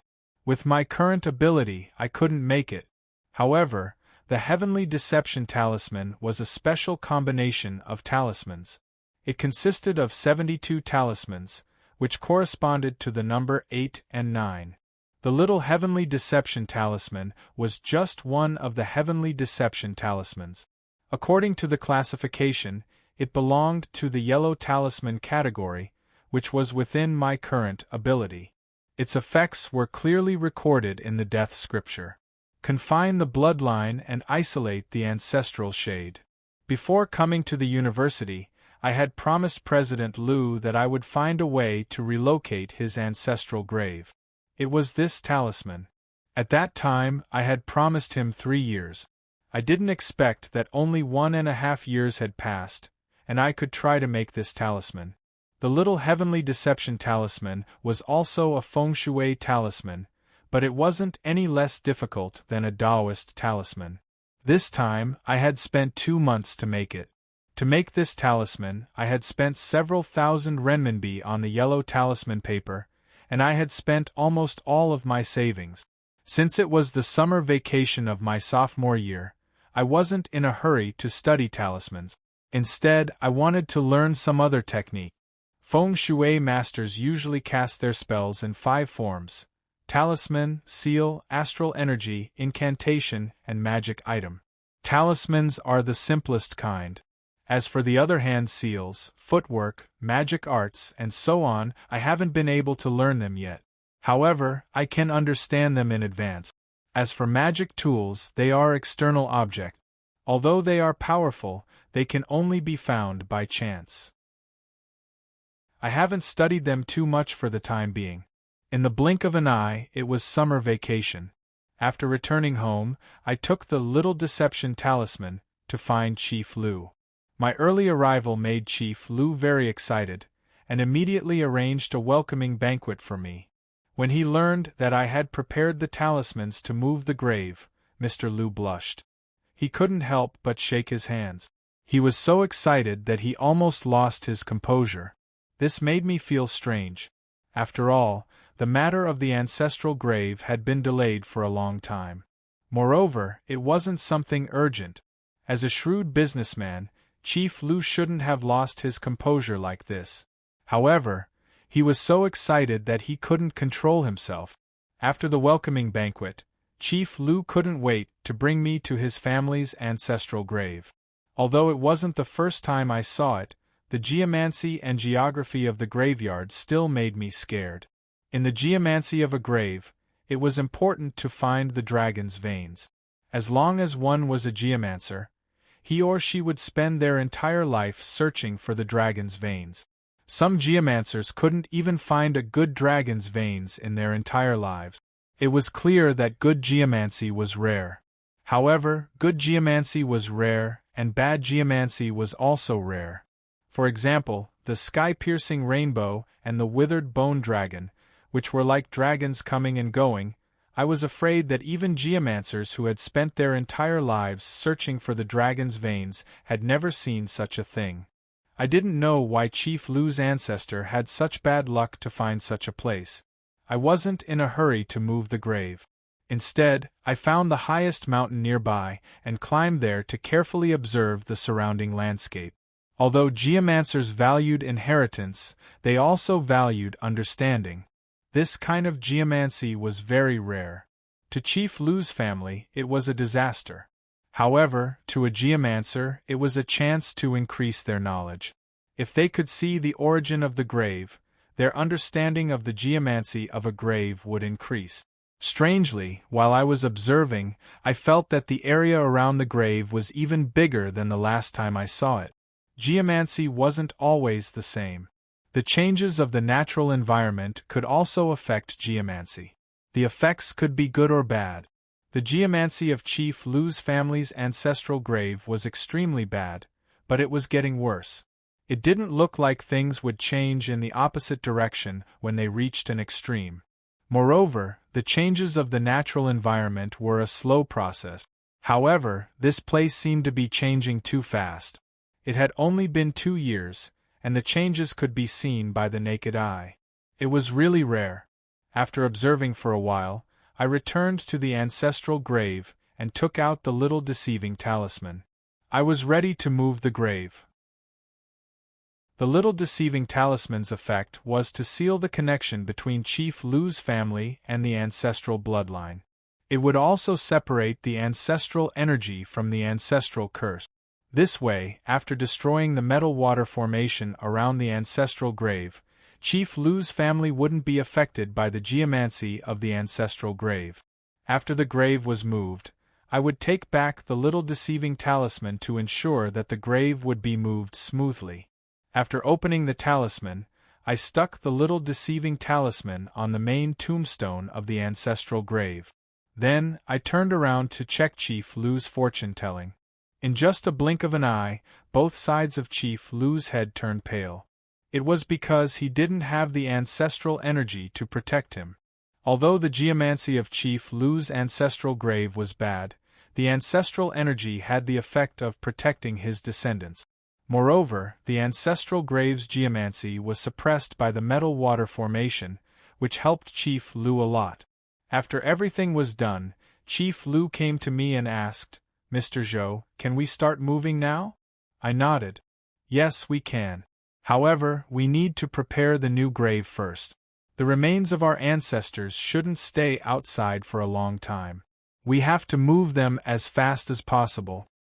Last time, Chief Lu had told me that he had already found the location of the new grave. That was why I didn't take the initiative to help him find it. Hearing that, Mr. Lu heaved a sigh of relief. He waved his hand and said, "I've already prepared the new grave a few years ago. On the way here just now, I've already sent people over to fix it up. When we're done here, everything will be ready." "That's good." I nodded and walked around the grave. According to the 8 diagrams, I found the place where the 3 statues were buried. I stuck a tree branch in each spot to mark it. After I was done, Chief Lu turned around and waved his hand. More than 10 workers came with tools in their hand. They started to move toward the place I had marked. During this process, Chief Lu's hands were crossed. His eyes were glued to the workers' movement. His body shivered. I was a little nervous. In theory, the little deceiving talisman could cut off the bloodline connection to move the grave. However, before I succeeded, I couldn't make any promises. Fortunately, the workers quickly dug a deep pit in the ground, revealing 3 stone statues of different colors buried underneath. Nothing strange happened in between, and everything went smoothly. This time, they had to dig out all the statues. Since I had told the workers beforehand, they didn't need to be careful. After the top of the statue was revealed, they directly tied a rope to a cart and pulled it out. As the statues were pulled out, the metal water formation was broken. Now we could only rely on the little deceiving talisman. I became even more tense. However, Chief Lu seemed to relax a little.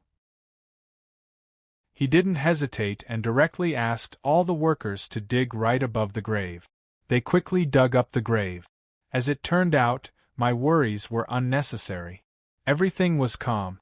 Under the joint efforts of dozens of workers, it took them only 1 hour to dig up the main grave, revealing a dark hole underneath. Chairman Lu's ancestral grave was quite old. It was more than 200 years old. Logically speaking, a grave of this age would have collapsed unless there was a large underground palace. However, this grave was still in good condition, which was rare. Since we had excavated the grave and it was in good condition, the next step was simple. We just needed to find the coffins, collect the remains, and take them out. As soon as I heaved a sigh of relief, I heard some loud noises coming from the dark hole. Chapter 42. The workers were frightened and ran back like a swarm of bees. Some of them didn't even ask for their wages and ran down the mountain. In the end, a few calm foremen and Mr. Lu's driver managed to convince the workers to stay after a long time. Even though they managed to stay, the workers were still horrified. They gathered in groups of 3 to 5 and kept mentioning the word zombie and so on. After the chaotic scene calmed down, Mr. Lu turned around and looked at me with an extremely sinister expression. He asked me word by word, "Mr. Xiaozhou, you promised me that there would be no mistakes this time." Previously, Director Lu had always been very kind. When he spoke, he would smile most of the time. He looked like an amiable elder. But this time, after his face darkened, I finally saw the aura of a business tycoon. However, I didn't panic at all. I only shook my head at Mr. Lu and said, "Mr. Lu, don't panic. It's not a zombie." Not a zombie? Hearing me say that, Mr. Lu's expression calmed down, but he still asked, "Then Mr. Xiaozhou, why don't you tell me what the sound was? It wouldn't be the sound of a stone falling on the ground, right?" The pung-pung sound was very clear. It was clearly the sound of someone hitting the ground. It couldn't be the sound of a stone falling on the ground. Mr. Lu was clearly warning me not to use a lame excuse to fool him. However, he was thinking too much. I shook my head and said, "Of course it wasn't the sound of a stone falling on the ground. Your ancestor's tomb was preserved very well. After we dug it up, the inside didn't collapse, so there wouldn't be a stone falling on the ground. As for the sound, it did come from the coffin." Mr. Lu's pupils constricted. He stared at me and didn't say anything. It was obvious that he was waiting for me to give him an explanation. I looked at the dark entrance of the tomb and asked Mr. Lu, "Did Mr. Lu think that the sound just now was like a sound?" Mr. Lu followed my gaze and looked at the tomb, then said hesitantly, "Like the sound of a drum?" "That's right." I nodded. It was the sound of a drum. In ancient times, there were drums outside the government offices, also known as the cries for grievances drum. If the common people had grievances, they would beat the drum to express their grievances. Therefore, the sound of beating the drum has a meaning, which is to express grievances. Chief Lu looked at me in confusion. Before he could say anything, his driver couldn't help but ask, "What does it have to do with our current situation?" "Of course, there's a connection." I sighed and said, "There's a saying about the sound just now. It's like a corpse hitting a coffin and the soul crying out for injustice. In fact, it's just the skeleton in the coffin being wronged, and that's why it's making noises." Corpses can knock on coffins? Is it really that amazing? Mr. Lu's driver still had a look of disbelief. I shook my head. This kind of thing is very common. In many construction sites, people dig up ancient coffins. When they hear noises coming from inside, they think it's a zombie. But when they open the coffin, they find that it's just a pile of bones. This kind of thing has been seen many times in the news, so it's not rare. Then, Mr. Littlezhou, do you mean that we can directly invite the remains out without any other concerns? Chief Lu's voice softened a lot.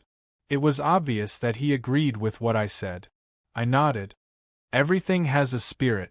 The corpse was originally buried, but it was dug up for no reason.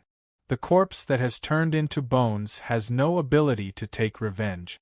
It can only make a few helpless cries in the unseen world. Of course, it's fine to carry the coffin, but this is your ancestor. The cries clearly means that they don't want to leave this place. Chief Lu, don't you want to reconsider? Although they had turned into bones, everything in the unseen world had a spirit. Although I used a talisman to isolate the connection between Chief Lu and the ancestor's bloodline, they were still related by blood, so the connection couldn't be completely severed.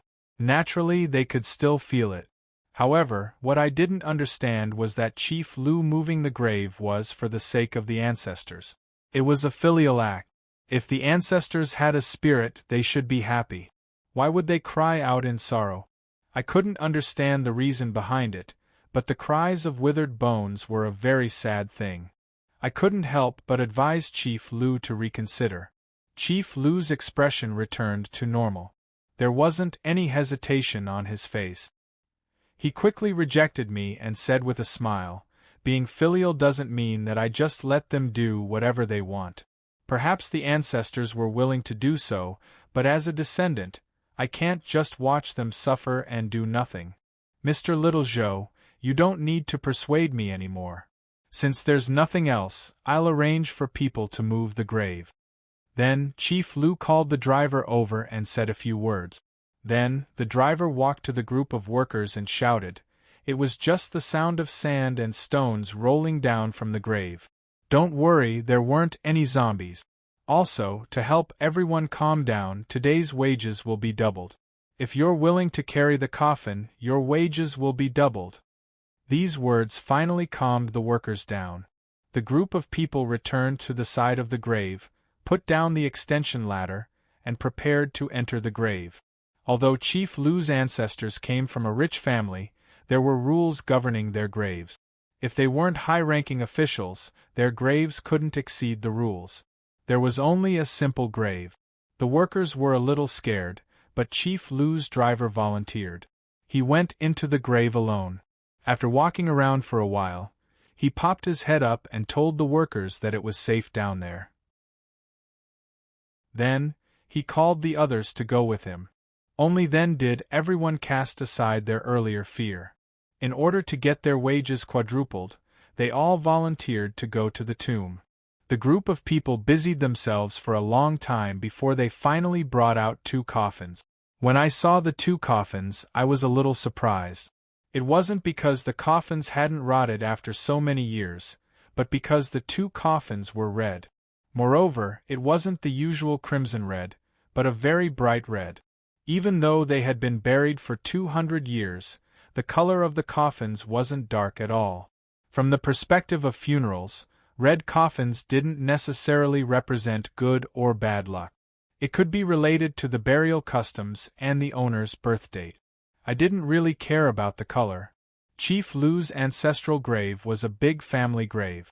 At least 6 or 7 generations of his ancestors were buried here. I thought that Chief Lu would let me stay here until all the graves were moved out. Unexpectedly, after the 2 coffins were brought out, Chief Lu gave me a brown paper bag. He smiled and said, "This time, I'm sorry to trouble you, Mr. Zhou.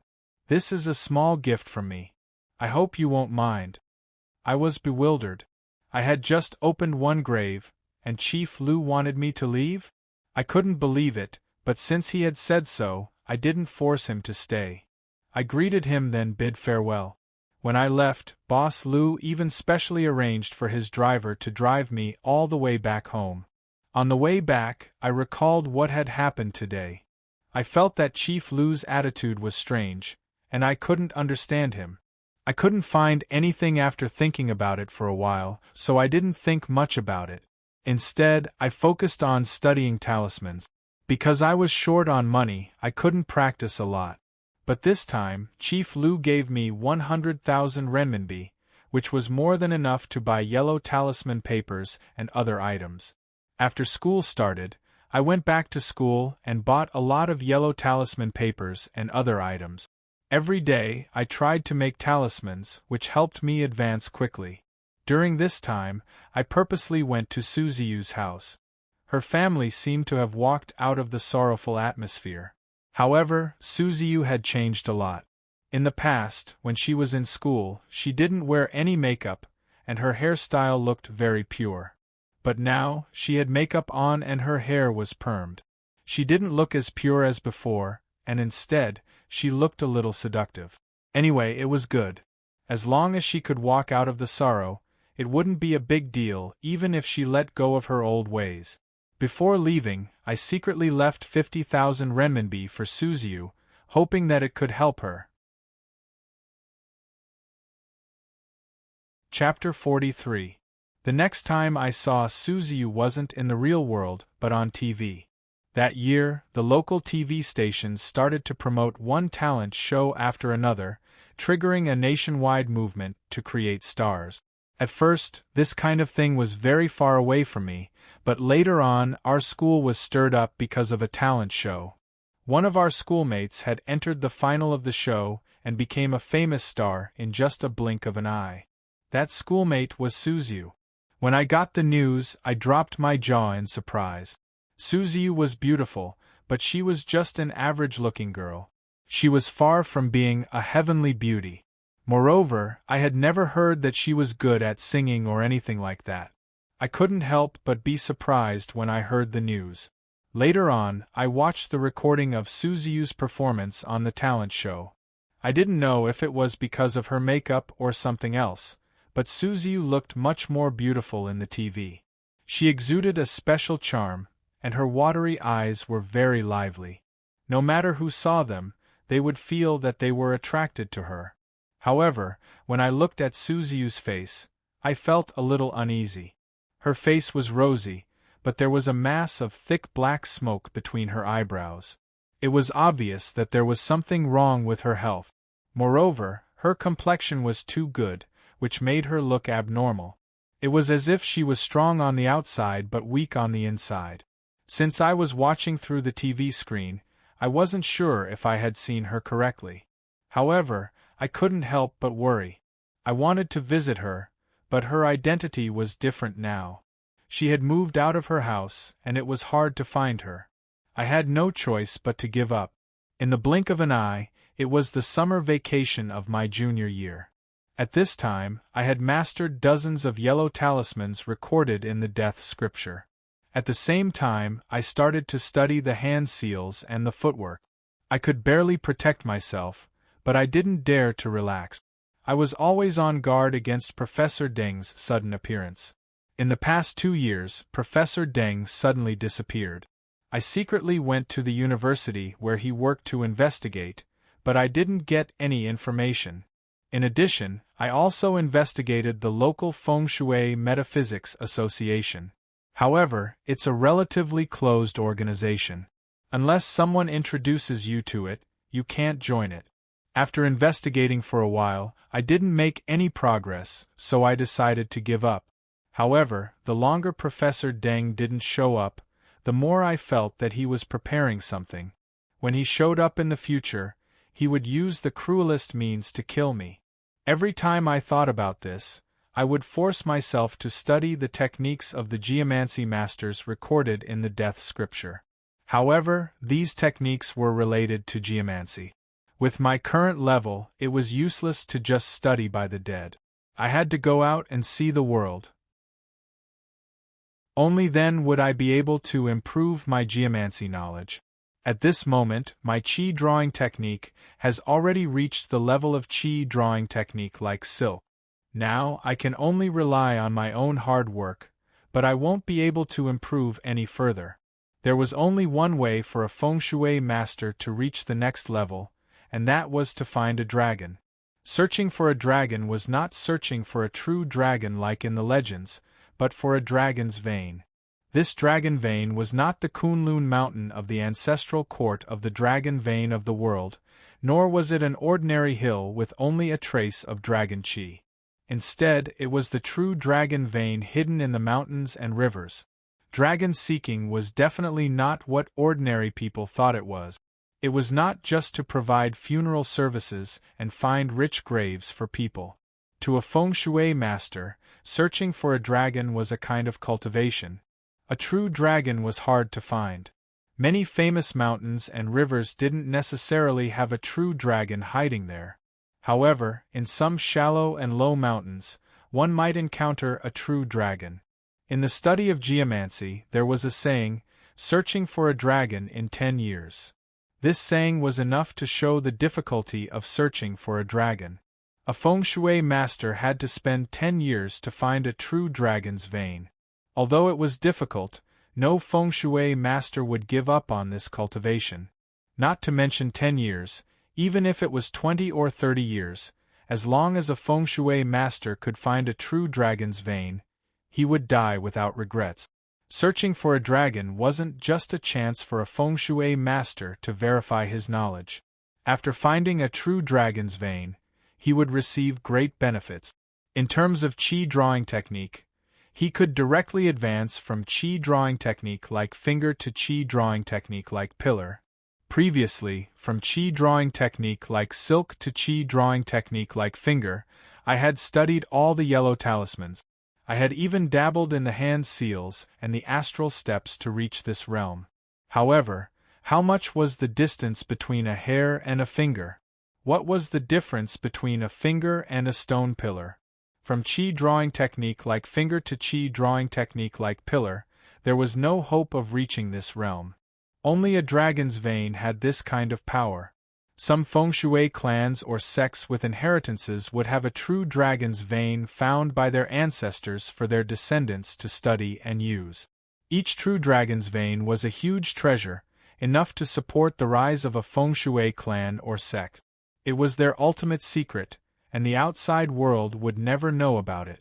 As for me, a feng shui master without a sect or inheritance, I could only rely on myself to walk the world. I had to use my feet to measure the land and find a true dragon's vein that belonged to me. How difficult was this path? Many geomancy books had recorded that from ancient times until now, there were only a few dozen people who had found a true dragon's vein, such as Zhang Daoling, Chen Tuan, and Three Reed's true monarch. And these dozens of people were all grandmasters who had founded their own sections. No matter how difficult it was, this was the only path in front of me. I had to walk it to know if I could reach it. Coincidentally, it was time for me to leave the university for my internship in the 4th year of university.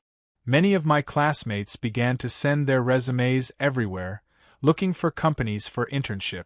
I also packed my luggage and began to plan my travel. At this time, Chief Lu suddenly contacted me one day. He told me that he needed my help with something. He asked me to go to his company to discuss it in detail. It was like someone giving me a pillow when I was sleepy.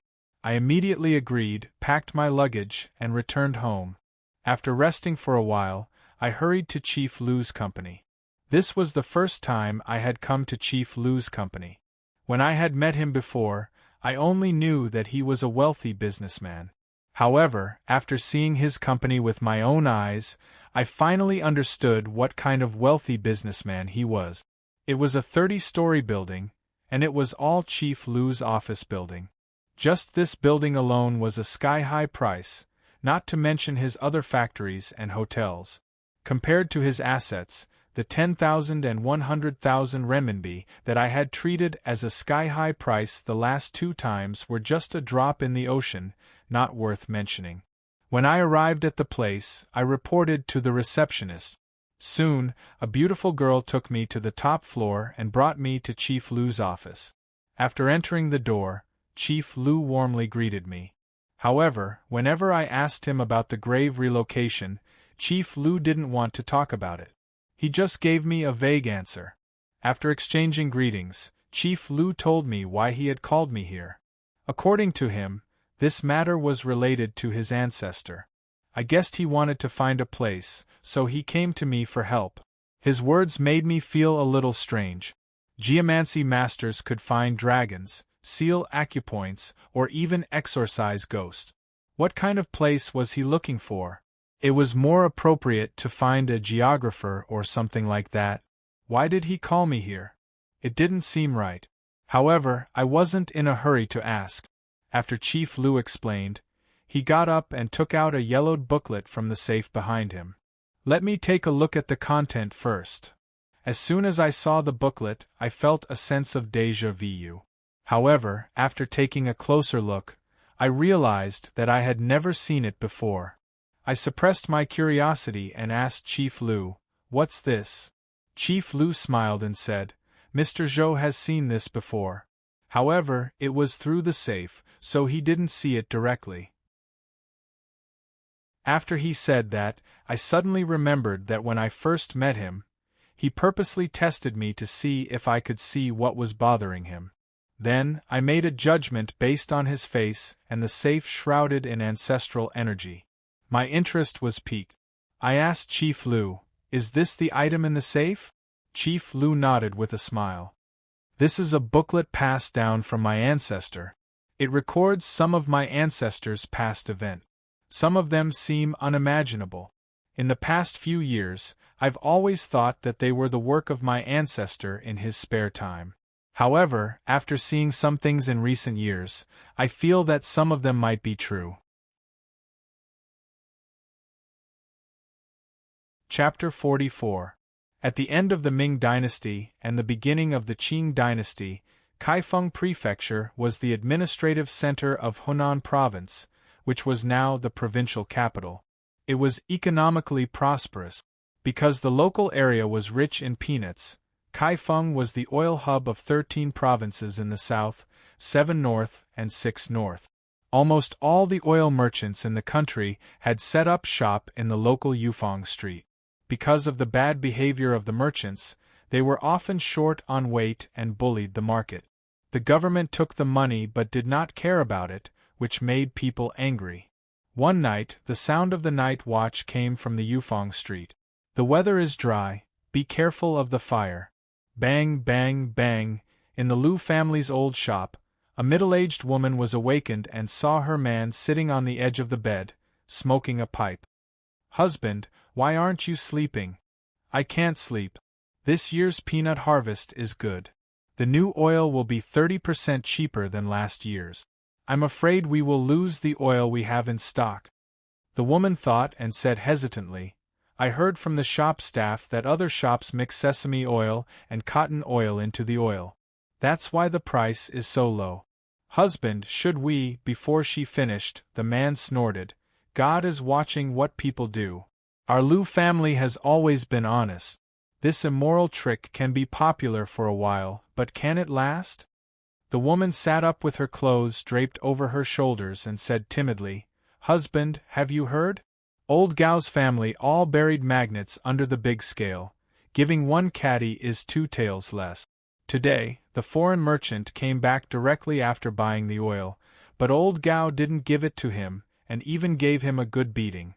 This world in the whole old oil lane, our family is the most honest." The man was still unmoved. He took a puff and seemed to not want to continue this topic. "Doing business is being a man. We have to be conscientious. Go to sleep. It's the Mid-Autumn Festival in 2 days. We have to get up early to prepare the tributes to the fire god. Bless us to get through this year safely." The woman seemed to be a little angry and muttered, I know. It's better to pray to the fire god to bless us to get rich. A good man like you doesn't bless us. Why do you worship the fire god?" Old Liu knocked his pipe on the brick bed and scolded, "Don't talk nonsense. There's a god watching over you. Sleep, sleep." The woman muttered and went to help the man take off his clothes. At this time, an old voice suddenly came from the street. "Big fire for 14 taels, small fire for 15 taels. Huoshou is a type of noodle dish in the north, commonly called Huoshou mo." Old Liu frowned and muttered, "This muddle-headed old man. How can a small one be heavier than a big one? 15 taels is almost a caddy. Is this for humans or for pigs?" In ancient times, a caddy was 16 taels per caddy. The woman rubbed her stomach and pleaded, "Husband, let's go buy 2. I'm hungry." Unable to resist the woman's pleading, old Liu put on his clothes and went to the street. Sure enough, he saw a blurry figure walking back and forth not far away. "Sir, give me a fire." The old man stopped and turned around to look at him. Suddenly, he disappeared into thin air, as if he had never appeared. But the peddler's voice still echoed in the street. "Big fire for 14 taels, small fire for 15 taels." Old Liu rubbed his eyes in disbelief, not only because the old man disappeared into thin air, but also because when the old man turned around, he saw the face of the god of fire. His legs were numb, and he stood there for a while before old Liu came to his senses. He muttered a curse and hurried back to his shop. It was strange that the old peddler shouted in the oil square street for 3 nights. But no matter who came out to look for him, they could not find him. It was very strange. 3 days later, on the Mid-Autumn Festival, the festive festival made people forget the peddler's voice in the middle of the night. On this night, a gust of wind suddenly blew on the old oil square street. Then, a fire came out of nowhere and suddenly spread. "Water is on fire." A mournful scream came from the west end of the oil square street, echoing the sound of the wind and waking everyone up.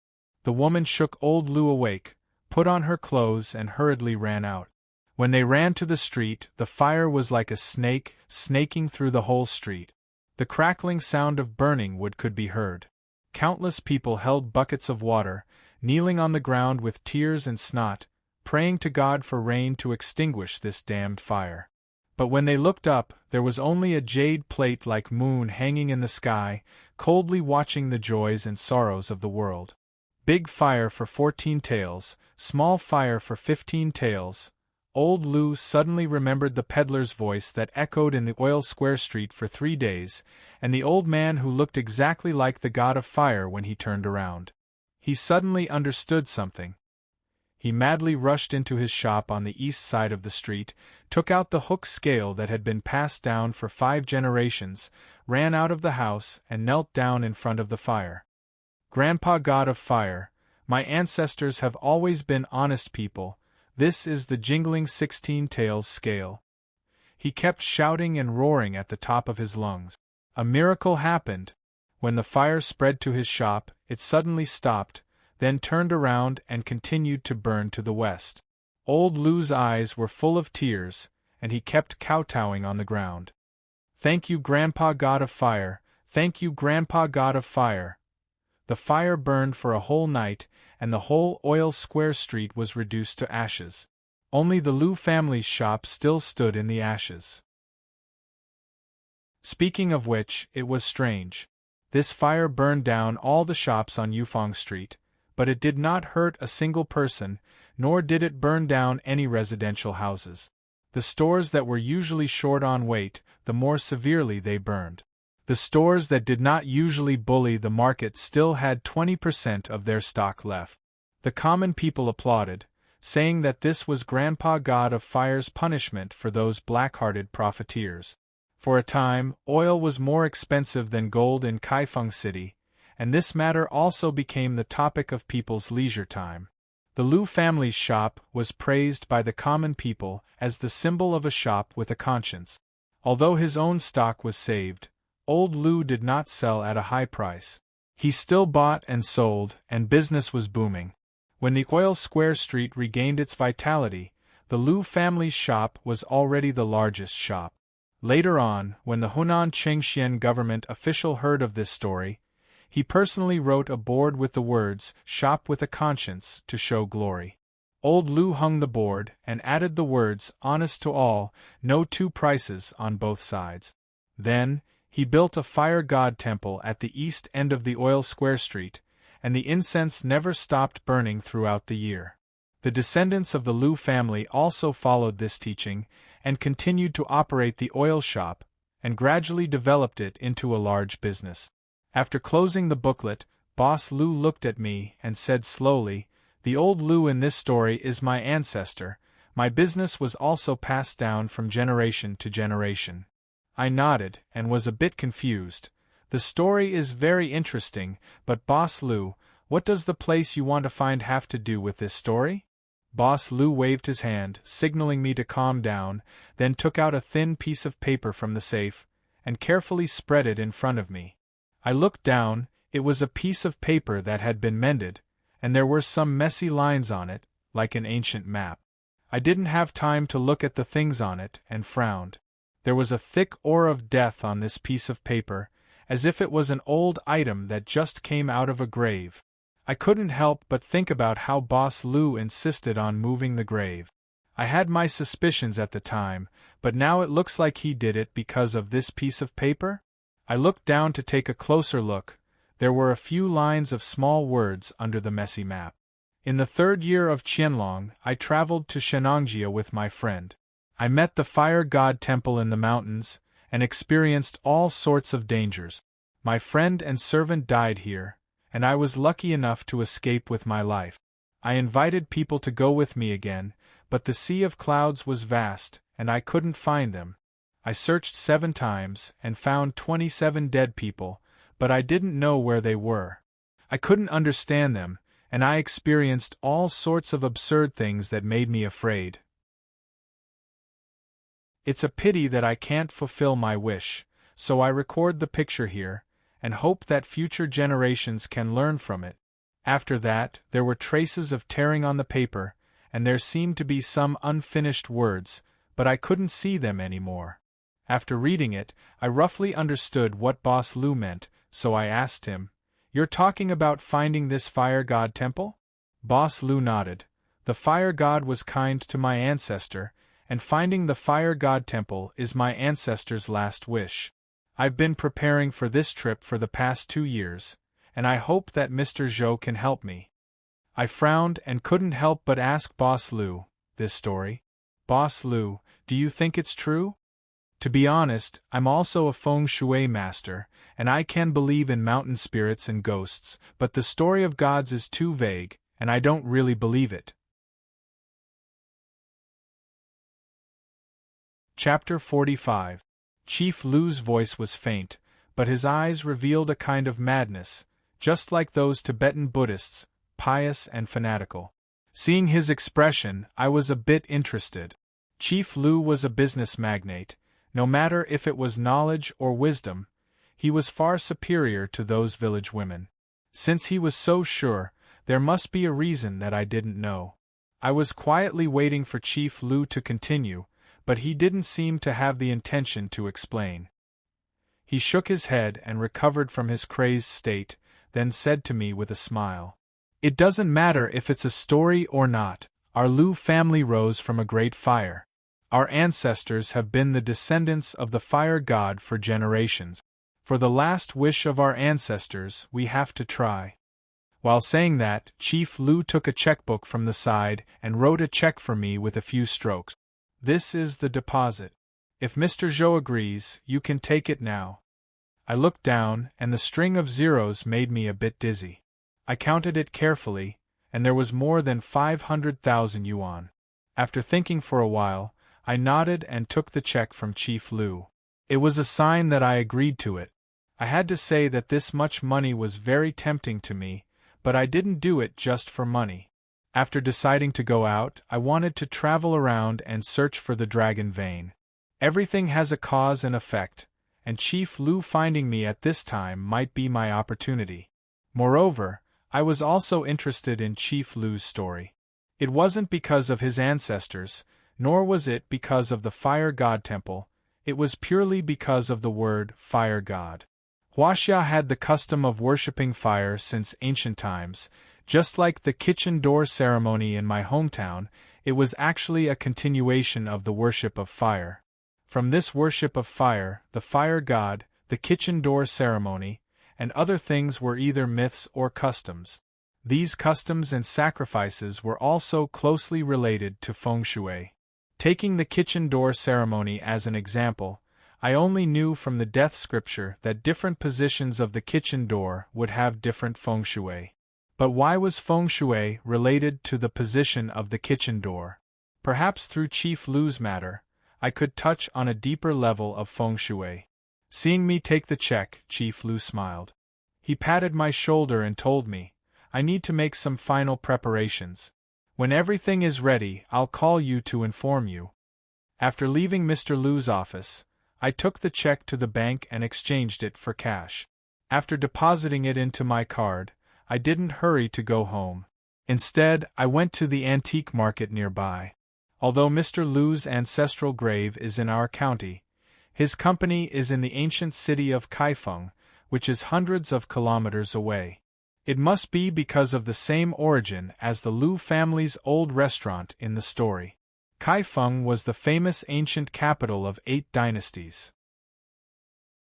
Although it was not as good as Xi'an and Luoyang, where the world's dragon veins gathered, it was still the spirit of several generations. Even in the urban area, there were many old buildings, and the antique market was unusually prosperous. In terms of the size of the city I studied in was much bigger than Kaifeng, but the size of the antique market was 10 times bigger than that city. It was still not as big as the ancient city of Kaifeng. When I reached the antique market, I saw the wolf hair brush and the yellow talisman paper that I couldn't find the last time. I asked for their prices. They were much cheaper than the last time I bought them. However, I didn't come here to buy these things. I wanted to find a Luo Sutra. The Luo Sutra was a compass. It was the most commonly used item by geomancy masters. Whether it was to check the geomancy of a house or to find a dragon or seal an acupoint, they all needed the help of a compass. The method of determining the direction of a geomancy master was incomparably complicated. Sometimes people would be exhausted. Most of the time, they still had to rely on tools. Moreover, among the techniques of geomancy masters, although there were many kinds of magic tools, the most common and practical one was the compass. Magic tools weren't created but nurtured.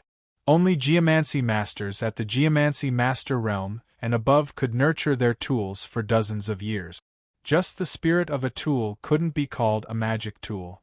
One had to wait for the geomancy master to find the dragon veins and seal the acupoints to draw the energy of the dragon veins to cleanse their bodies. Only then could the tool be nurtured by them. Moreover, this was just the most common magic tool.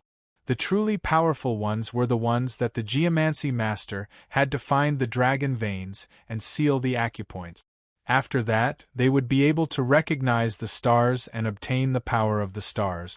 There was a saying in geomancy, 10 years to find the dragon veins and 20 years to seal the acupoints, 40 years to recognize the stars. The meaning of this saying was that a geomancy master had to study for 10 years before he could recognize the dragon veins, 20 years before he could seal the acupoints, and 40 years before he could recognize the stars. This was only for regular geomancy masters. Checking the geomancy of a house or a house would require decades of study. Only after learning all this could one embark on the path of becoming a geomancy master and truly start cultivating. After cultivating, one still had to walk the path of seeking the dragon veins and seal the acupoints. This path was not something that could be completed in decades. Just seeking the dragon veins would cause countless people to waste their entire lives. Even the people of those large sects had the influence of their ancestors and did not need to seek the dragon veins. They would have to go through the many difficulties of recognizing the dragon veins, identifying the dragon veins, and attracting the dragon veins, spending years or even decades. As for the rest, it would depend on talent and opportunity. Only after going through seeking the dragon veins, sealing the acupoints, and understanding the stars could a geomancy master take the step to transcend mortality and become a geomancy master. Since ancient times, the number of people who could become a geomancy master was few and far between. Naturally, such top-grade magical tools were as rare as phoenix feathers and unicorn horns in the world of metaphysics. That was why I came here this time with the original intention of buying an ordinary geomancy compass. If I could find an old item used by a real geomancy master, it would be considered a treasure. As for magical tools, I didn't even dare to think about them. As I walked through one shop after another, I saw many geomancy compasses. However, they were all modern metal compasses. Some were even high-tech compasses that could display latitude, longitude, altitude, and other values. I didn't know whether to laugh or cry when I saw them. Strictly speaking, when using a compass, there were many things that were related to latitude and longitude, but the old ancestor had his own set of philosophies.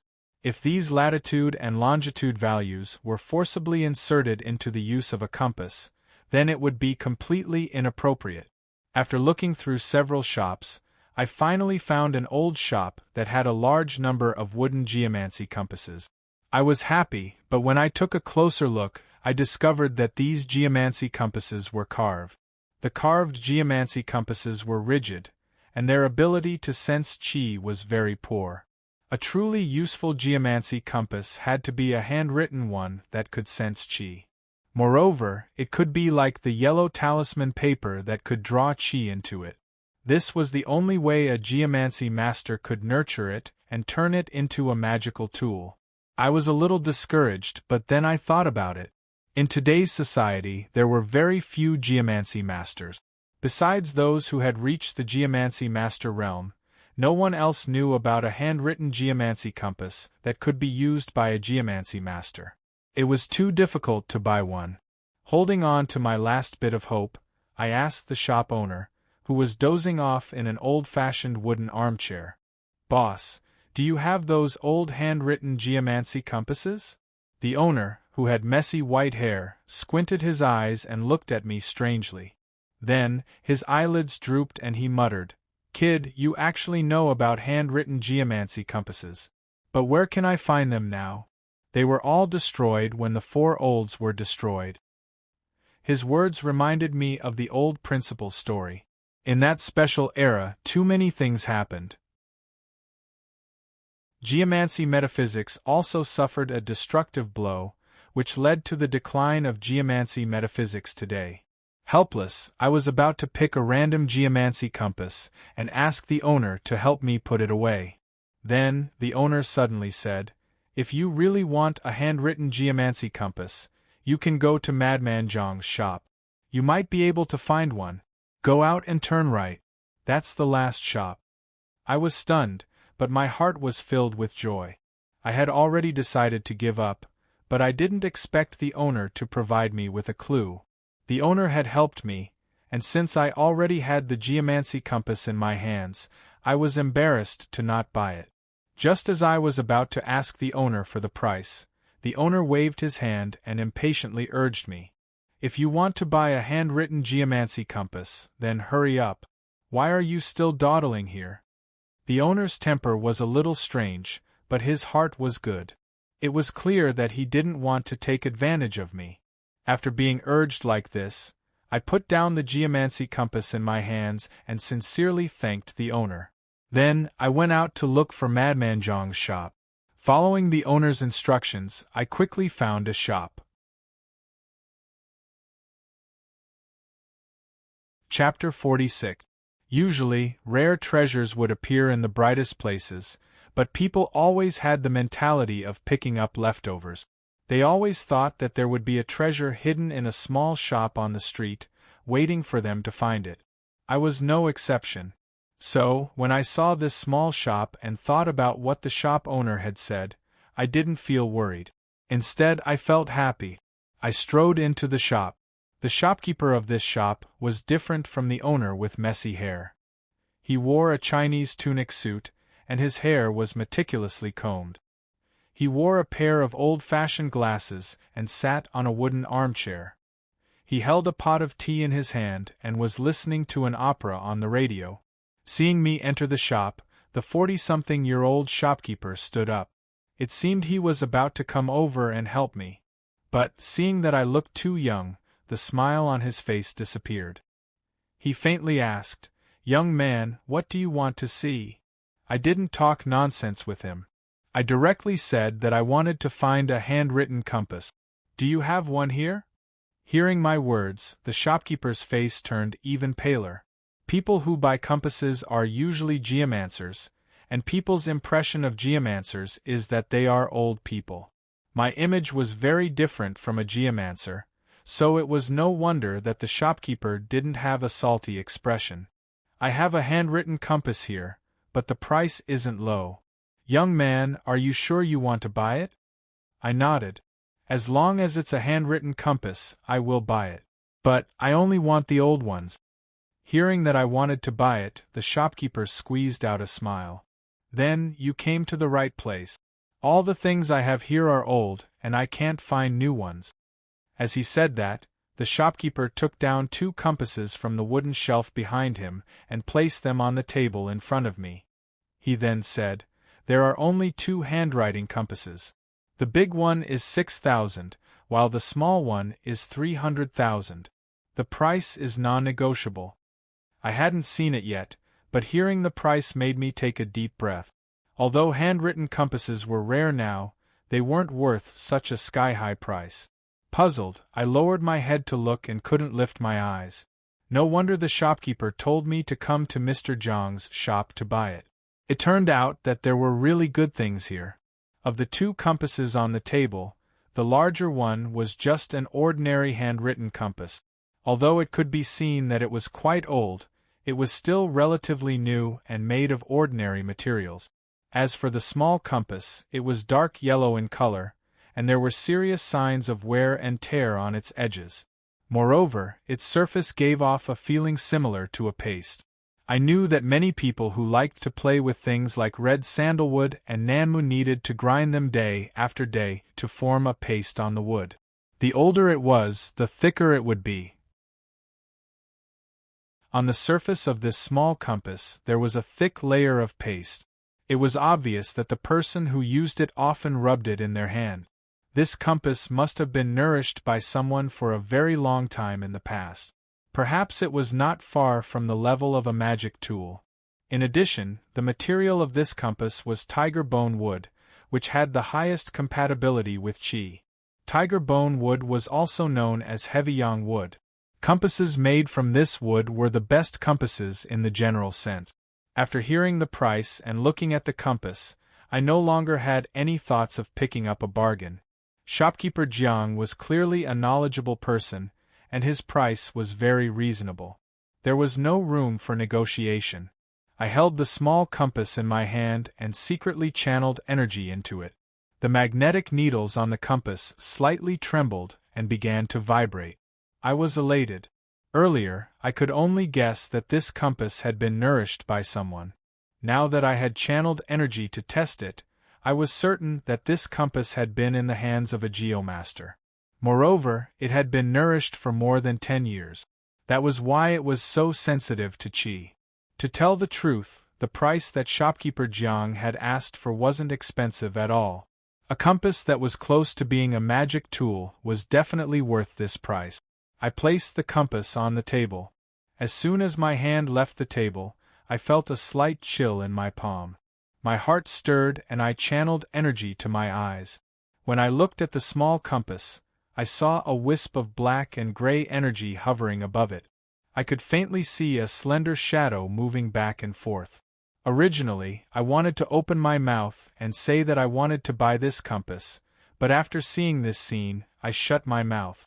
The black and gray energy on the compass was yin energy. When a geomancy master nourished a compass, he would often channel energy into the compass. Over time, the compass would contain a wisp of energy. This was also the key to the compass's spirituality, which would eventually lead to it becoming a magic tool. This was originally a good thing, but if the feng shui master died and buried the feng shui compass in the grave before the feng shui compass was cultivated into a magical artifact, after a period of time, under the influence of the dead person's aura, the qi contained in the feng shui compass would gradually turn into yin energy. This situation was actually very common. The compass was the treasure that accompanied the geomancy master for the rest of his life. When the geomancy master reached the end of his life, he would ask his descendants to bury his compass with him in his grave. In ancient times, most geomancy masters could only nourish their compasses to the point where they could contain a wisp of energy. It was very rare to see them turn into a magic tool. That way, if these compasses were unearthed, they would become evil holding compasses. If their descendants wanted to use them again, they would have to dissolve the yin energy first before they could gather energy again. Gathering energy was an extremely long process. Who would be willing to waste their time to consume the yin energy? That was why these evil holding compasses were called useless compasses. When I found out that it was a useless compass, my enthusiasm was immediately extinguished. But then, I saw a slender shadow moving inside the black and gray energy. The yin energy was inanimate, so it couldn't move. If I wasn't wrong, the thing that was moving was a snake spirit. Qi was the innate qi, the essence of heaven and earth. Whether it was to humans or other creatures, it was a strong temptation. When this compass was hidden underground, there happened to be a snake spirit that had cultivated intelligence nearby. Coincidentally, it had died. Humans were creatures created by the heavens and earth. They were born with 3 souls, while other creatures lived in chaos. Very few of them could develop intelligence.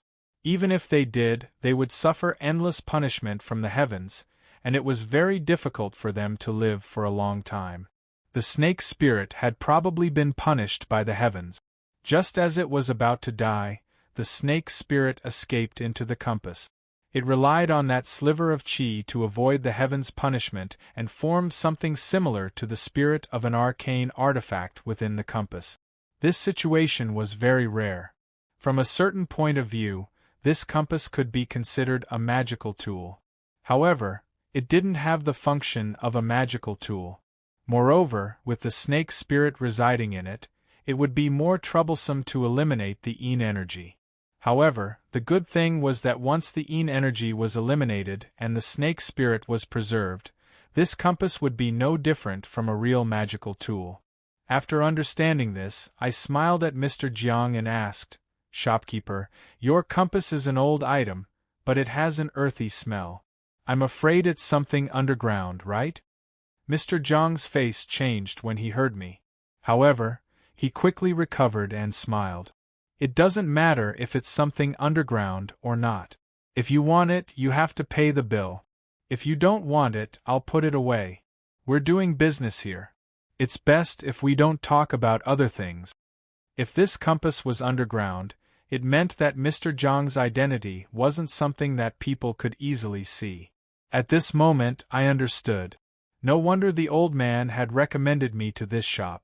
It was likely that they were in cahoot. They purposely opened this remote shop to sell things that couldn't be seen in public. I smiled and said, "Mr. Jiang, you misunderstood me.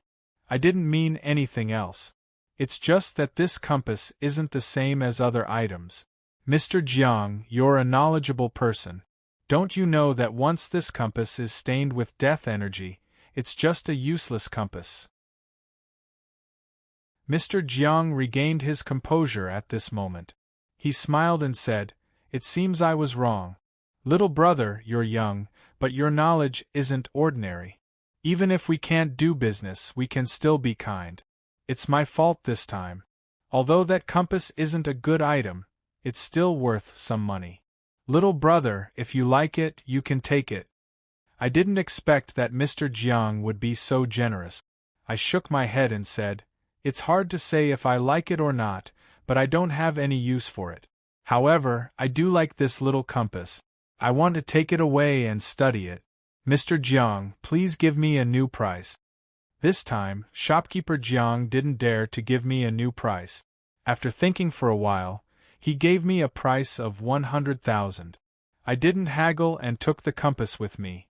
Before I left, Mr. Jiang suddenly asked for my contact number. He told me that if he found a good compass, he could contact me. I didn't mind it and gave him my number. Chapter 47. What was Yin Sha? When the Yin energy in a ghost's body reached a certain level, it would turn into Yin Sha. Although the Yin Sha in the waist compass was formed by death chi and chi, it was essentially the same thing. Other geomancy masters had to guide their chi into the compass to neutralize the Yin Sha. However, I didn't need to do that because I had Tong. When Tong had just died and turned into a ghost, she was very weak. Chen Tingting's ghost had always coveted her, but in the end, Chen Tingting's ghost didn't dare to swallow her. The reason was that Tong was a heavenly fetus with 3 souls. She was the nemesis of ghosts. No matter how weak Tong was or how strong the other ghosts were, as long as Tong wanted to, she could swallow any ghost effortlessly. This was the most domineering ability of a heavenly fetus with 3 souls. In other words, the ghosts that other geomancy masters raised could only become Tong's food as long as they hadn't reached the Yin spirit realm. It was a kind of suppression. If she could swallow ghosts, she could also swallow Yin Sha. However, the waist compass had a snake spirit, so Tong couldn't swallow Yin Sha directly. She needed to slowly grind it down. However, it was much faster than using the geomancy master's chi to grind it down. Magic tools needed to be nourished by the geomancy master's dragon seeking and acupoint sealing. Dragon seeking was to give the magic tool a spirit, and acupoint sealing was to let the dragon energy wash the tool and open its spirit. Once the Yin Sha was eliminated, the waist compass would transform into a real magic tool since the snake spirit was a creature with intellect. After returning to the hotel, I called Tong Tong and told her about the situation. Tong didn't look happy because I had asked her to swallow Sha. However, when she heard that there was a snake spirit inside, her big, round eyes brightened. She immediately hugged the compass. I didn't know what Tong had done, but the compass suddenly emitted black smoke.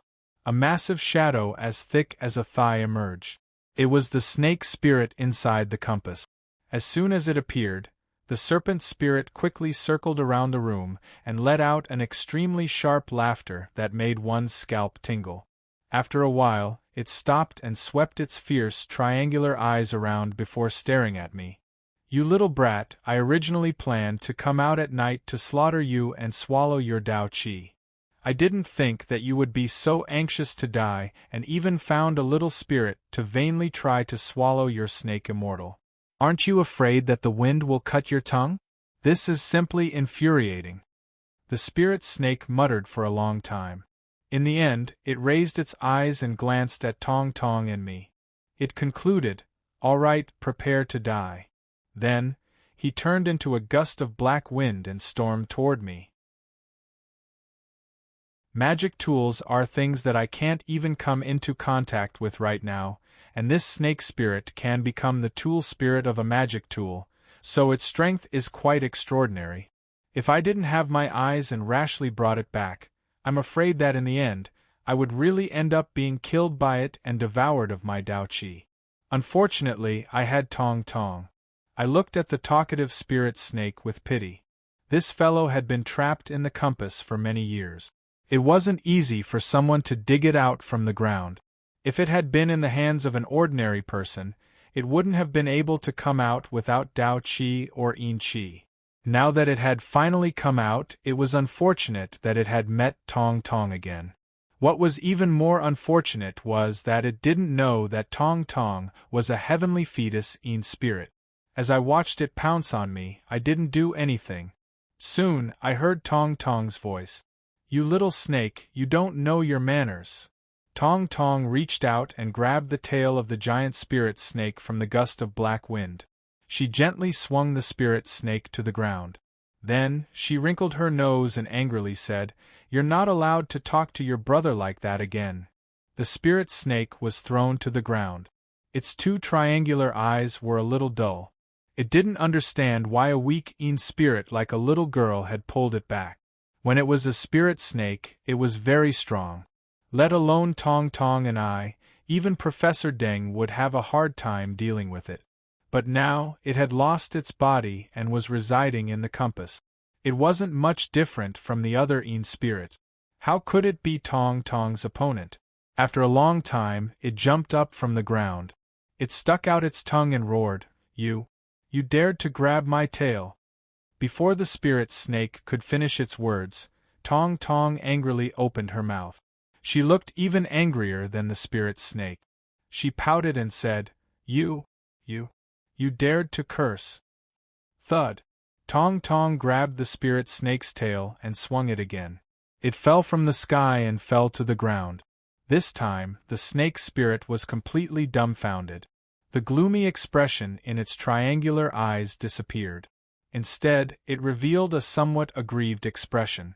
It was like a little wife who had been abandoned. It was very resentful. Tong Tong might have felt a little sorry for it, so it hopped over to its side, reached out and patted its huge head, comforting it.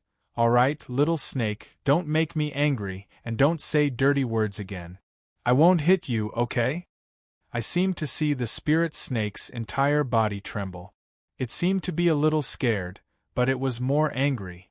It still had the demeanor of an overlord from when it was still alive.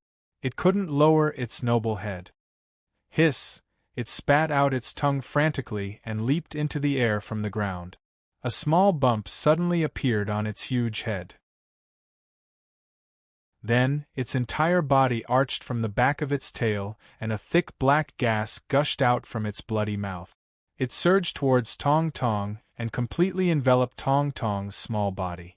After doing all this, the spirit snake's body shrunk. It seemed to be much weaker, but its spirit was very excited. It laughed loudly. "Haha, you don't know life from death.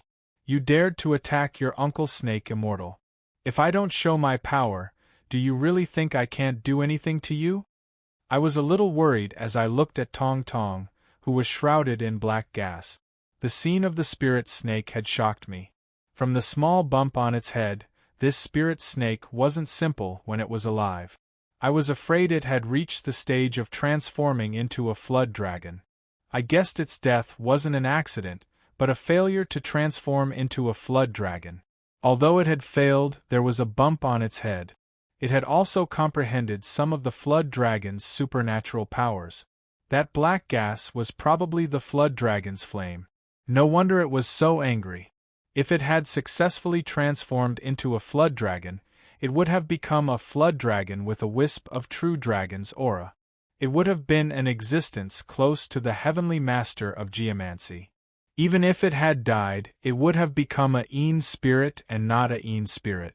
This kind of spirit snake had lived for more than 1,000 years. It was definitely an overlord in the forest when it was alive.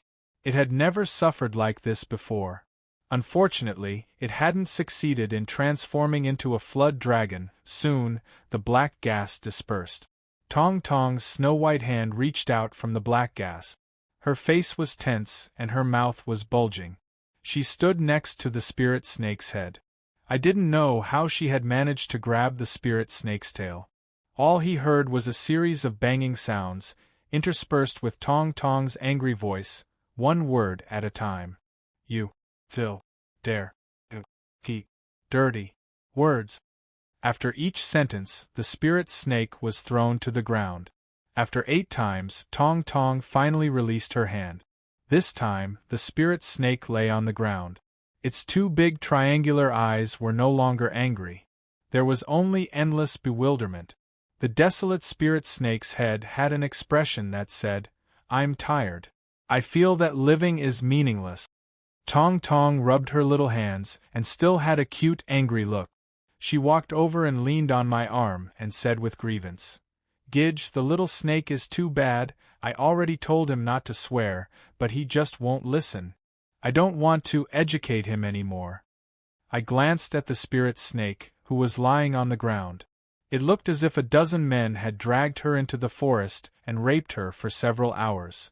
Then, I turned to look at Tong Tong, who was leaning on my arm. I didn't know why, but I felt a little embarrassed. I rubbed Tong Tong's head and said embarrassedly, "This little snake doesn't know anything. He needs you to educate him. Don't be angry. You should hit him a few more times. I think he will behave."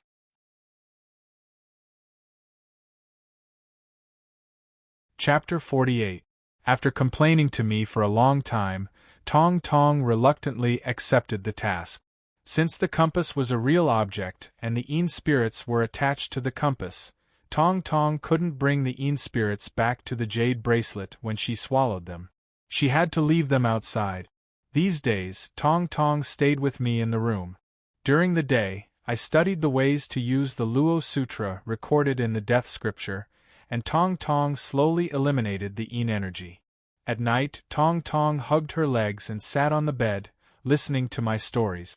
Since she was born, Tong Tong had lived in a world of her own. Her heart was pure, but she didn't know much about this world. Sometimes I told her my experiences, and sometimes I told her stories that I had read in books. No matter how wonderful my experiences or stories were, Tong Tong listened carefully. She wore a smile on her small face as she felt that it was interesting. At first, I thought that Tong Tong was like my little sister, and I couldn't help but want to protect her. But now I felt that she was more like my daughter. I didn't have the experience of being a parent, but Tong Tong acted like a spoiled child. Sometimes she pestered me to tell her stories. She was considerate, just like a warm, cotton-padded jacket. One time, I went out during the day. When I came back at night, I saw Tong Tong lying on the table in the hotel. She puffed her small mouth and blew on the table. I felt strange, so I asked her, "What are you doing?" Tong Tong wrinkled her nose. "There's a lot of dust on the table. She wants to clean it." I didn't know if I should laugh or cry. Tong Tong didn't know how to wipe the tablecloth, but she had the heart to do it. This was the best part of her. I taught Tong Tong how to wipe the tablecloth, broom, and mop. Tong Tong seemed to have discovered a new world. Every day, she would happily clean the room. Every morning, the auntie who came to clean the room sighed with emotion. She has been cleaning the hotel for more than 10 years, but she has never seen a guest like me who loves cleanliness. Tong Tong was happy, but the serpent spirit's life could only be described with one word: miserable. Every day, when his eyes devoured the Yin Sha in the compass, because the snake spirit and the Yin Sha had already fused into one, he had to slowly extract the Yin Sha from the snake spirit's spirit body. This feeling was like picking off a person's flesh bit by bit, and it was extremely painful. Therefore, every time the Yin specter was extracted, the serpent spirit would howl in pain. Its huge body kept rolling and grinding. That scene would make anyone who saw it cry. Of course, ordinary people couldn't hear it. Only Tong Tong and I could hear it. However, I wasn't harming the serpent spirit.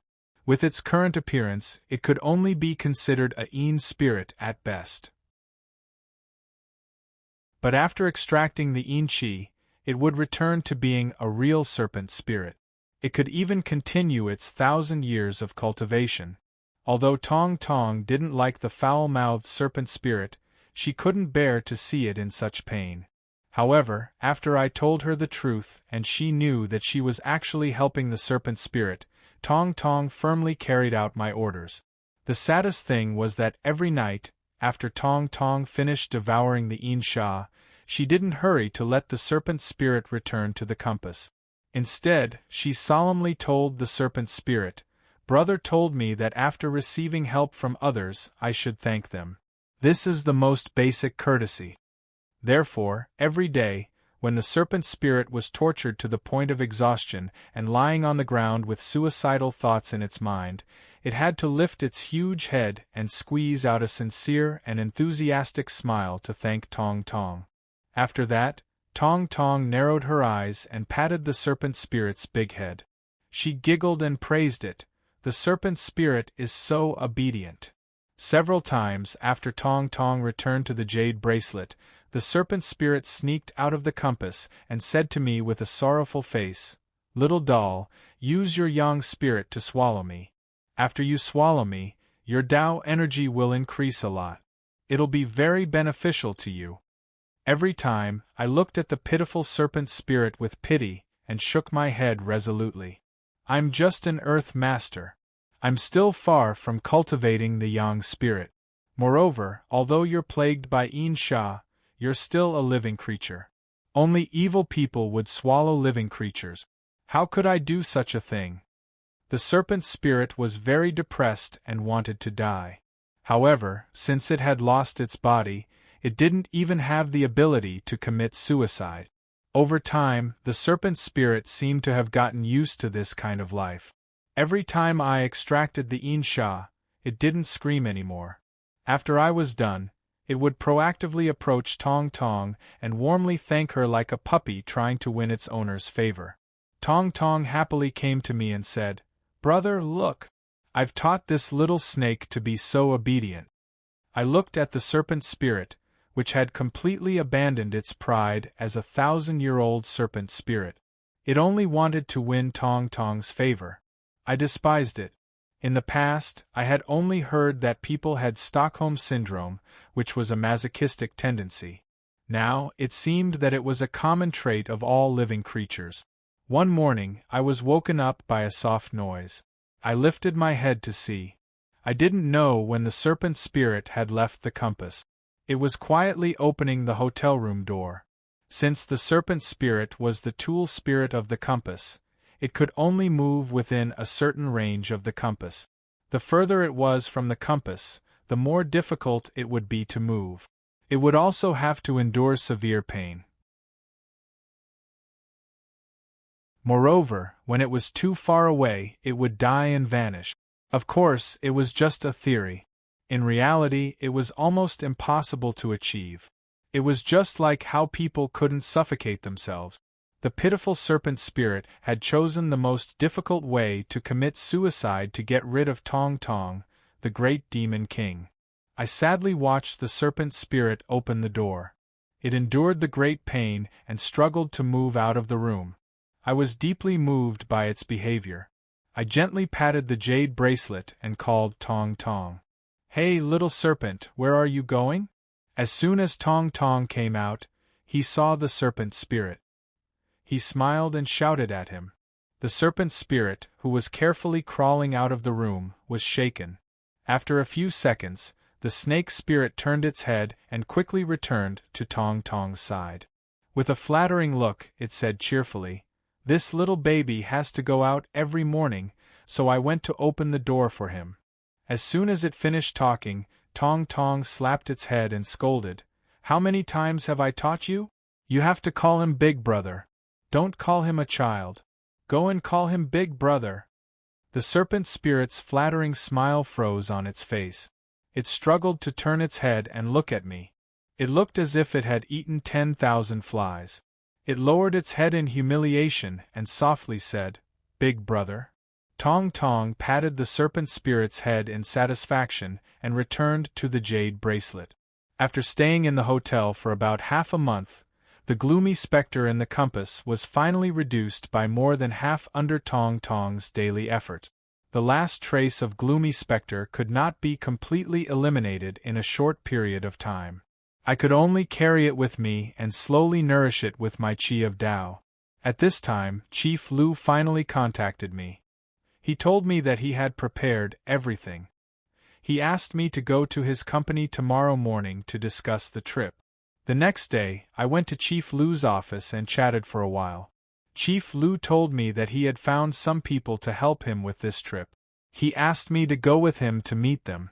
We left the office and went to a small meeting room next door. There was an old Taoist priest with gray hair, 2 middle-aged men, a chubby young man, and a pretty girl. At this moment, the old Taoist priest and the 2 middle-aged men were sitting on chairs with their eyes closed.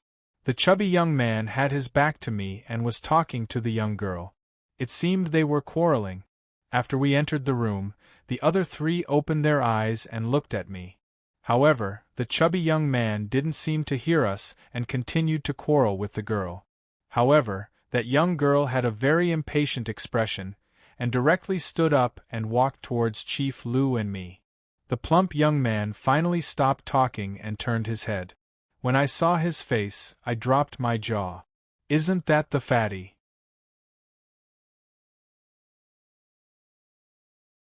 Chapter 49. It really is the fatty. It's been 6 to 7 years since he left with old he. I thought it would be hard to see him again, but I didn't think that we would meet again here. I thought that it would be hard to be familiar with each other after a long time, but when I heard the fatty call me third baby, my childhood memories came flooding back. The fatty also ran in front of me and hugged me. "Third baby, why are you here? Shouldn't you be studying in university?" After a while, the fatty let go of me and asked.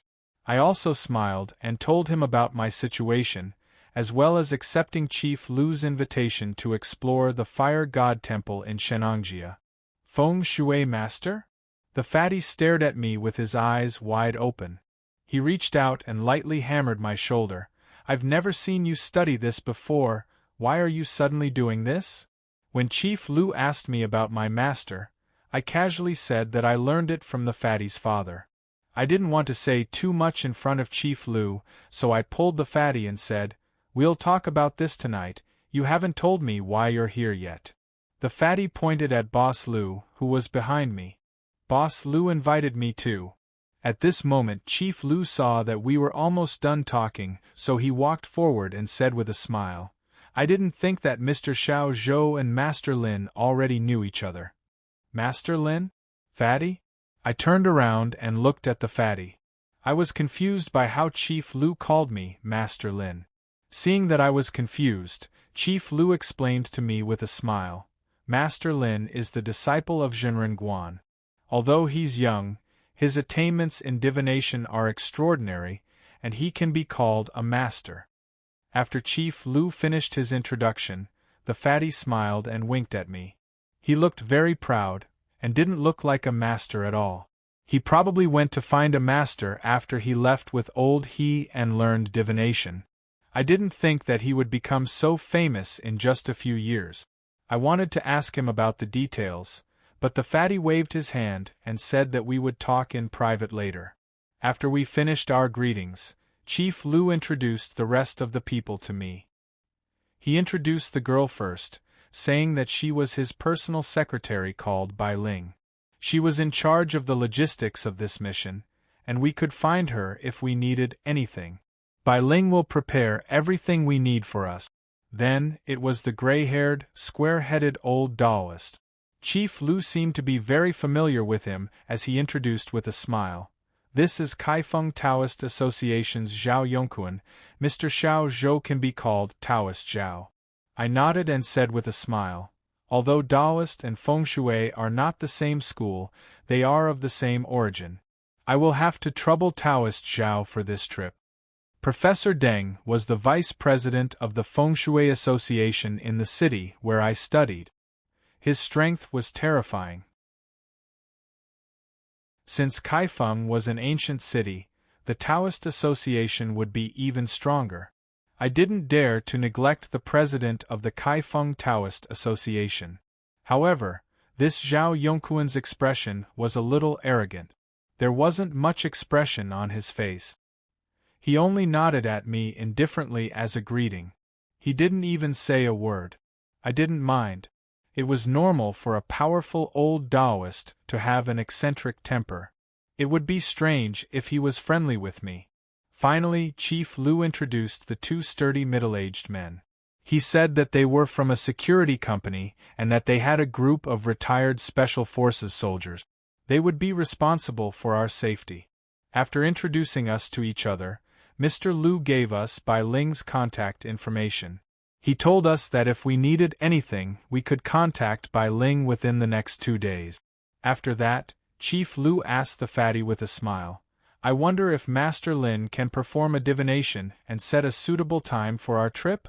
The fatty shook his head. Divination is about fate. How can you predict the good or bad luck of the trip? You should ask him. Feng Shui masters are good at choosing auspicious days. Then, he pointed at me. Chief Lu looked at me with a smile. I shook my head helplessly. Whether or not it's suitable for the trip is already fixed in the lunar calendar. There's no need to calculate anything. Tomorrow is the 9th day of the Lunar New Year. How about we set it tomorrow? Before Chief Lu could reply, Zhao Yongquan interrupted. Tomorrow isn't suitable. Let's set off the day after tomorrow. He didn't say the reason and just said that coldly. Then, he didn't say anything else. I was a bit curious. If he had something to say, why didn't he say it earlier? Why did he have to wait for me to say the date? It seemed like he was targeting me. But I didn't have any enmity with him. This was the first time we met, so why did he have to make things difficult for me? Was he trying to show me his power? Chief Lu seemed a bit awkward and said to me, Mr. Xiao Zhou, you see, naturally, I didn't need to argue with Zhao Yongquan. The date of the trip wasn't a big deal. It didn't matter if it was a day earlier or a day later. Thus, I smiled and said, then we'll listen to Taoist Zhao. Let's set off at noon the day after tomorrow. Chief Lu nodded. After seeing that no one had any objections, he set the date. At first, Chief Lu had booked a luncheon at his hotel, but since the fatty and I hadn't seen each other for a long time, we had a lot to talk about. We declined the invitation and left Chief Lu's office. We found a random restaurant and sat down to talk about the things that had happened after we'd been separated for several years. According to the fatty, he was the president of the Feng Shui Metaphysics Association. After he left with he had arranged for him to study in a school in the city. However, after he had followed he had come in contact with many things related to Feng Shui metaphysics. He wasn't interested in studying anymore. He wanted to stay with he and learn about Feng Shui metaphysics. After learning from he for a period of time, Fatty gradually became very interested in divination and showed a strong talent, so he sent him to Kaifeng, where he was apprenticed to a very famous divination sect, Zhan Sherdao Divination Grandmaster, and began to learn the way of divination. Strictly speaking, the fatty was a Taoist priest who specialized in divination. I was a little curious. Since you're a Taoist priest, why don't you wear a Taoist robe or a Taoist hairstyle? The fatty said with a serious voice. As a disciple of the Three Pure Ones, the Three Pure Ones should always be in your heart. Why do you need to care about your appearance? Moreover, our Taoist school emphasizes on following our heart. Of course, we should be free and unfettered. Seeing him talk nonsense with a straight face, just like when he was a kid, I felt relieved. Being a Taoist priest wasn't an idiot. After that, the fatty asked about me. Of course, I couldn't tell him about the red shadow, and I couldn't find any other excuse. I awkwardly told him that I had become interested in feng shui after that incident, so I bought some books and learned from the higher-up. The fatty was a carefree man. I guessed he didn't notice my awkwardness. He didn't doubt me at all. It's not a good idea to study by myself. Later, I'll contact old he. If I really want to study feng shui, I'll go and learn from him. I was quite interested in his suggestion. In the past few years, I had been learning from the death scripture. Sometimes I felt confused, and my understanding of many things was somewhat specious.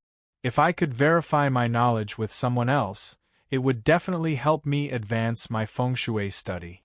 Moreover, it was easy for a person to get entangled by some misconceptions.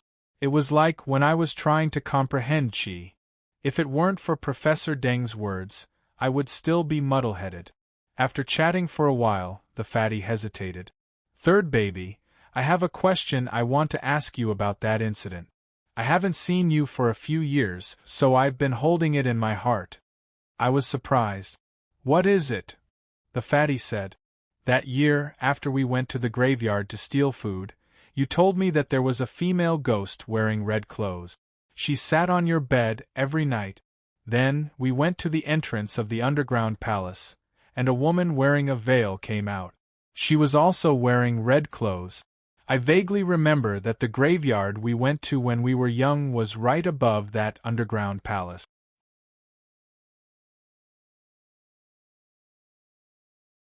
Chapter 50. Suddenly, the fat man mentioned Red Shadow again. The figure that used to appear by my bed every night suddenly appeared in my head. I was 15 years old that year. I was still at the age where I didn't know anything. At first, I was just afraid of Red Shadow. Later on, I didn't need to be afraid anymore. I slowly got used to her presence and her quiet company. At that time, I was in the middle of puberty. I had too many problems that I couldn't tell anyone. I could only talk to Red Shadow at night. At that time, I was already very dependent on her, but I still couldn't tell what she meant to me. Later, in the underground palace, after Red Shadow entered the giant door, she said to me, "Take care of yourself, my husband." That made me panic. It was said that young people didn't know what it felt like to be sad. However, after Red Shadow left, when I woke up in the middle of the night and looked at the empty bed, I couldn't help but feel upset and disappointed. Perhaps I already knew how I felt about Red Shadow. But God made a fool of me. We were separated by yin and yang, and I didn't know anything about her. What could I do even if I had some feelings for her? I tried to forget her, but I couldn't. I also tried to sort out our feelings, but the more I thought, the more confused I became. I couldn't cut them off, and I couldn't sort them out. Perhaps this was the sorrow of parting with a different taste in one's heart. Until the last time, when I was cornered by the evil Professor Deng, I thought it was Red Shadow. Even at that moment, I still felt happy and panicked. But in the end, my eyes told me that it wasn't Red Shadow. Perhaps from that moment on, I felt that Red Shadow's figure had become much more distant and illusory.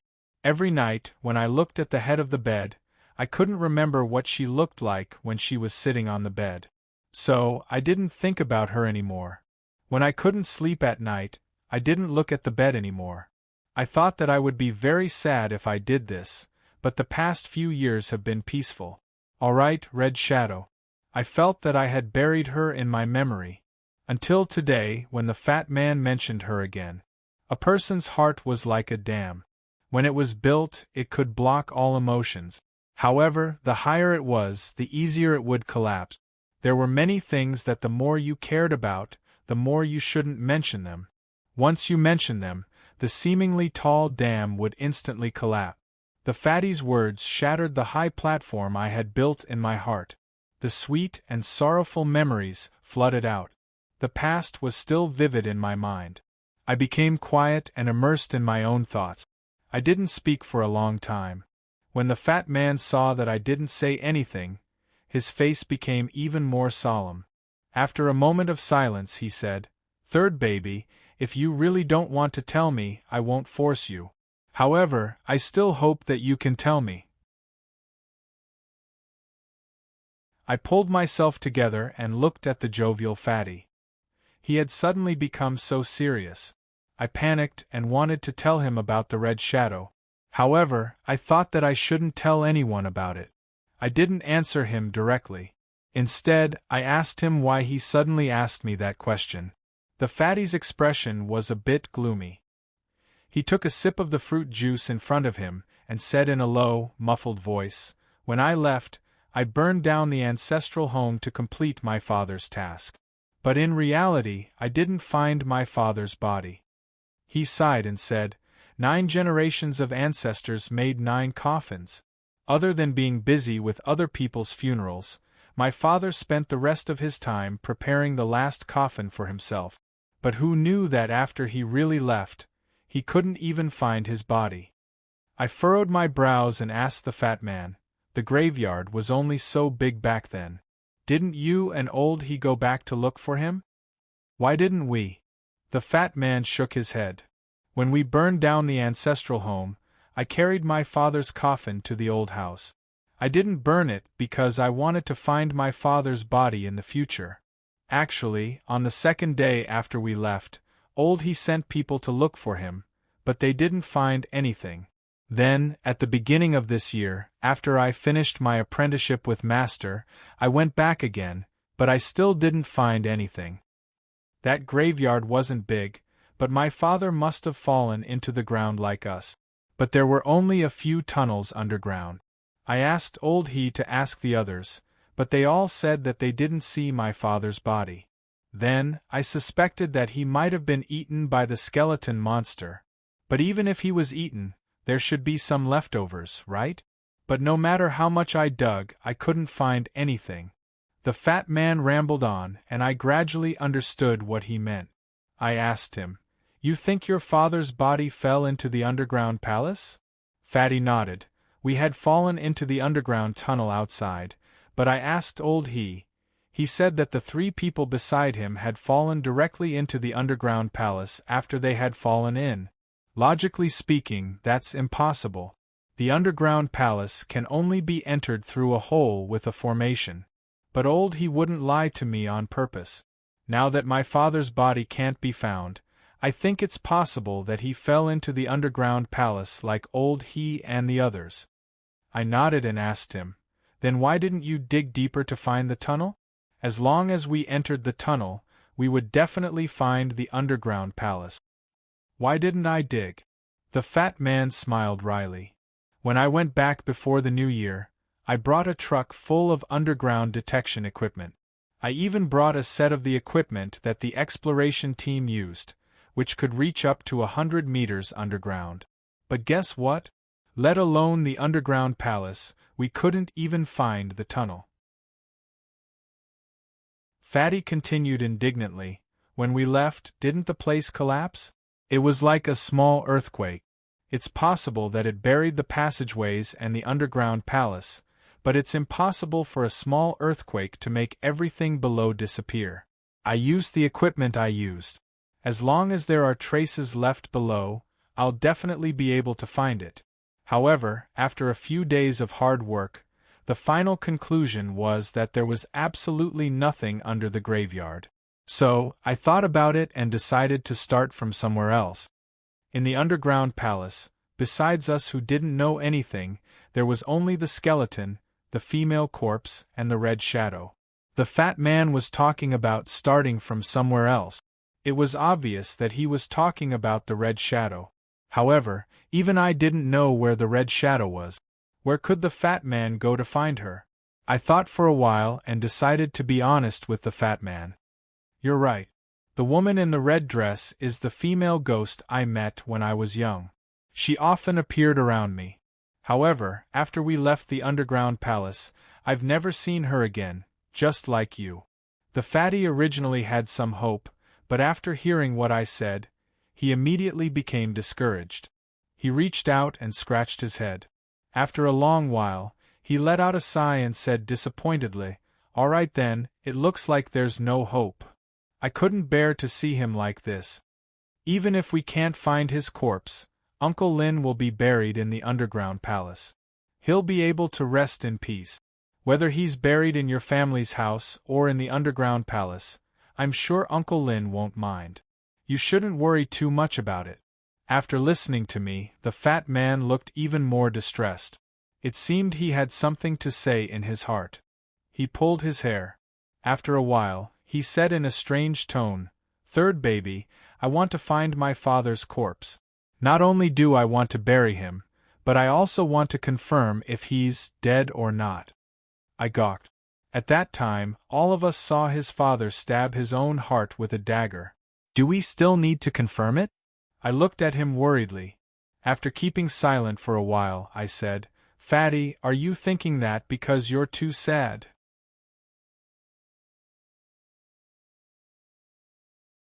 Chapter 51. The fatty's words shocked me. According to him, in the past few years, he always had the feeling that someone was watching him. Especially after he had learned the art of divination, his sixth sense had become sharper, which made this feeling even stronger. This year, when he finished his apprenticeship, he forgot to bring something with him.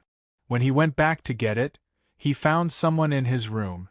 That person didn't want to see him. When he saw the fat man return, he immediately jumped out of the window and ran away. When the fat man pushed the door open, he only saw the man's back. At that time, the fat man didn't chase after him. He was bewildered because he had a feeling that the person who had been watching him all these years was that man. And that man's back looked like his father, Lin Ah-ching. At first, the fat man didn't believe it. However, that man's back was too familiar. Later on, the fat man had divined many times.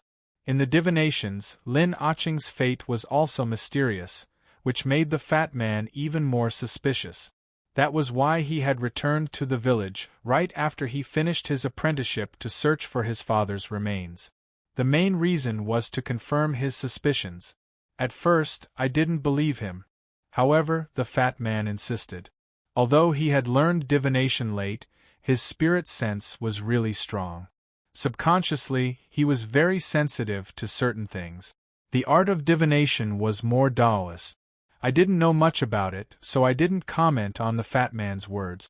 However, what moved me the most was what the fat man said next. He told me about a strange incident. "Third baby, do you remember He Yuan-shan?" Now that he mentioned it, I remembered the middle-aged man whose arm had been torn off by the female corpse.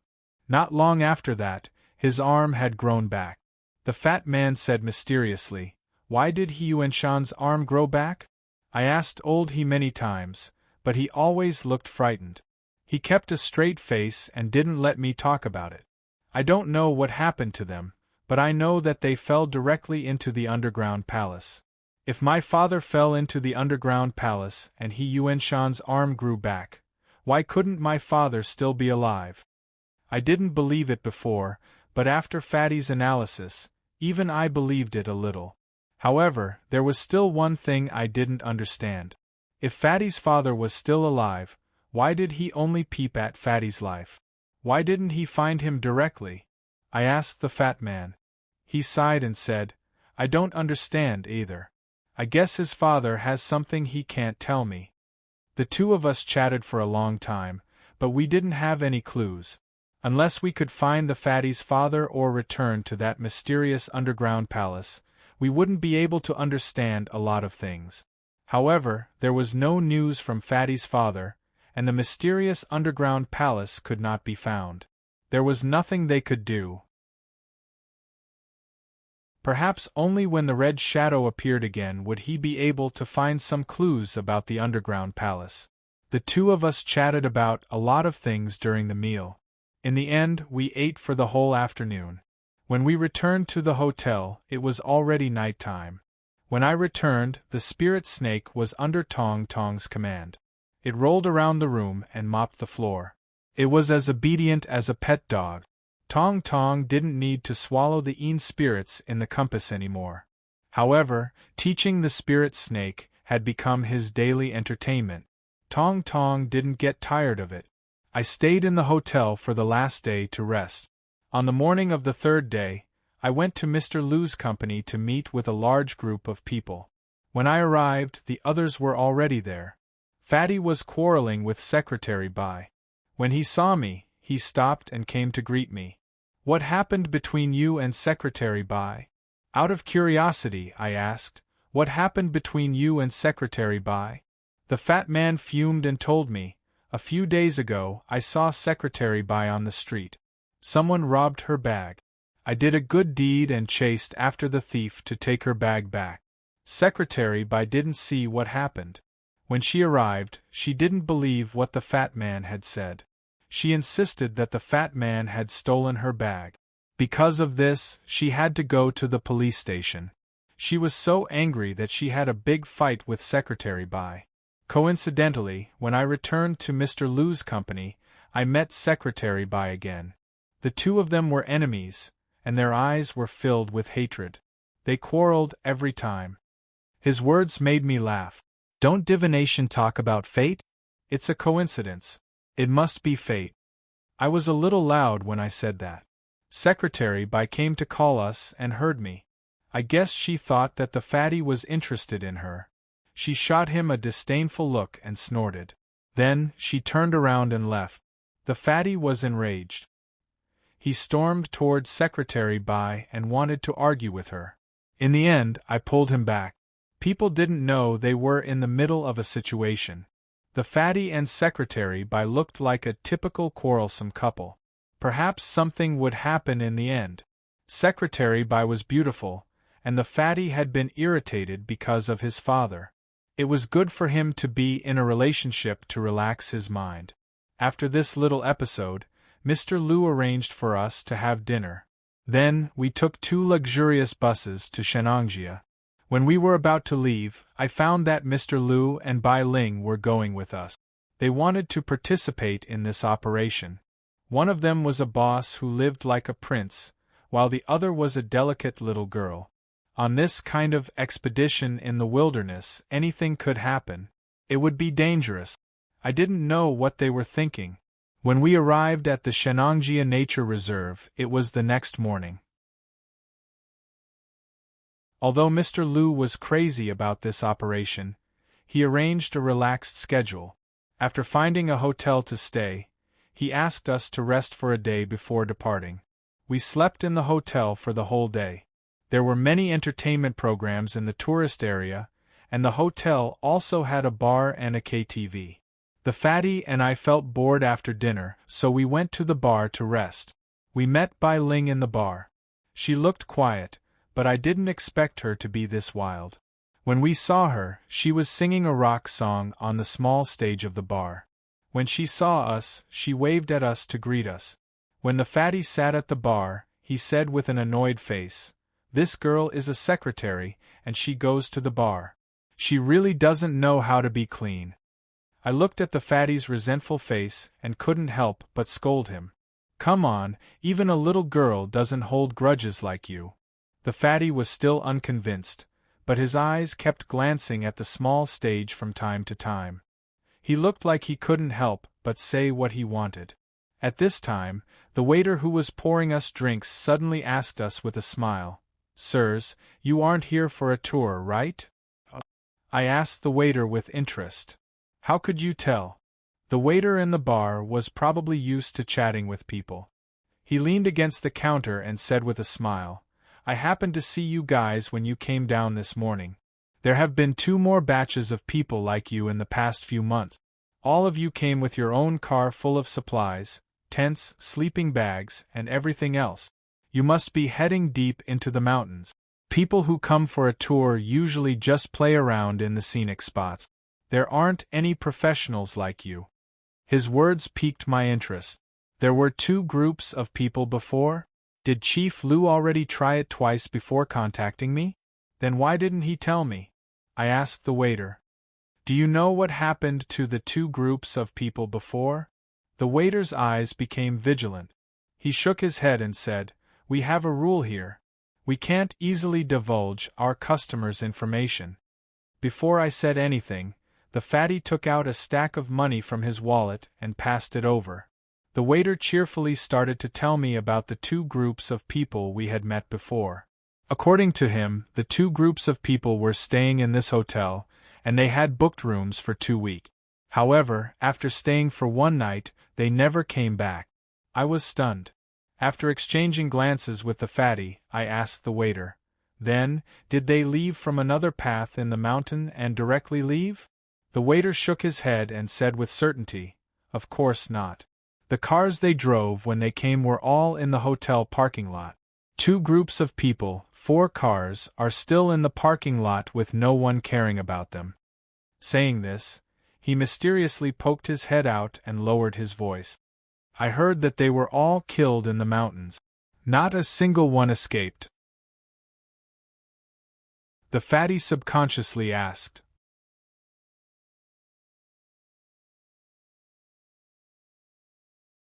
Chapter 52. This trip would be dangerous, and I was mentally prepared. However, I had already sent people there, and something like this happened, yet Chief Lu kept it from us. I didn't know what he was thinking.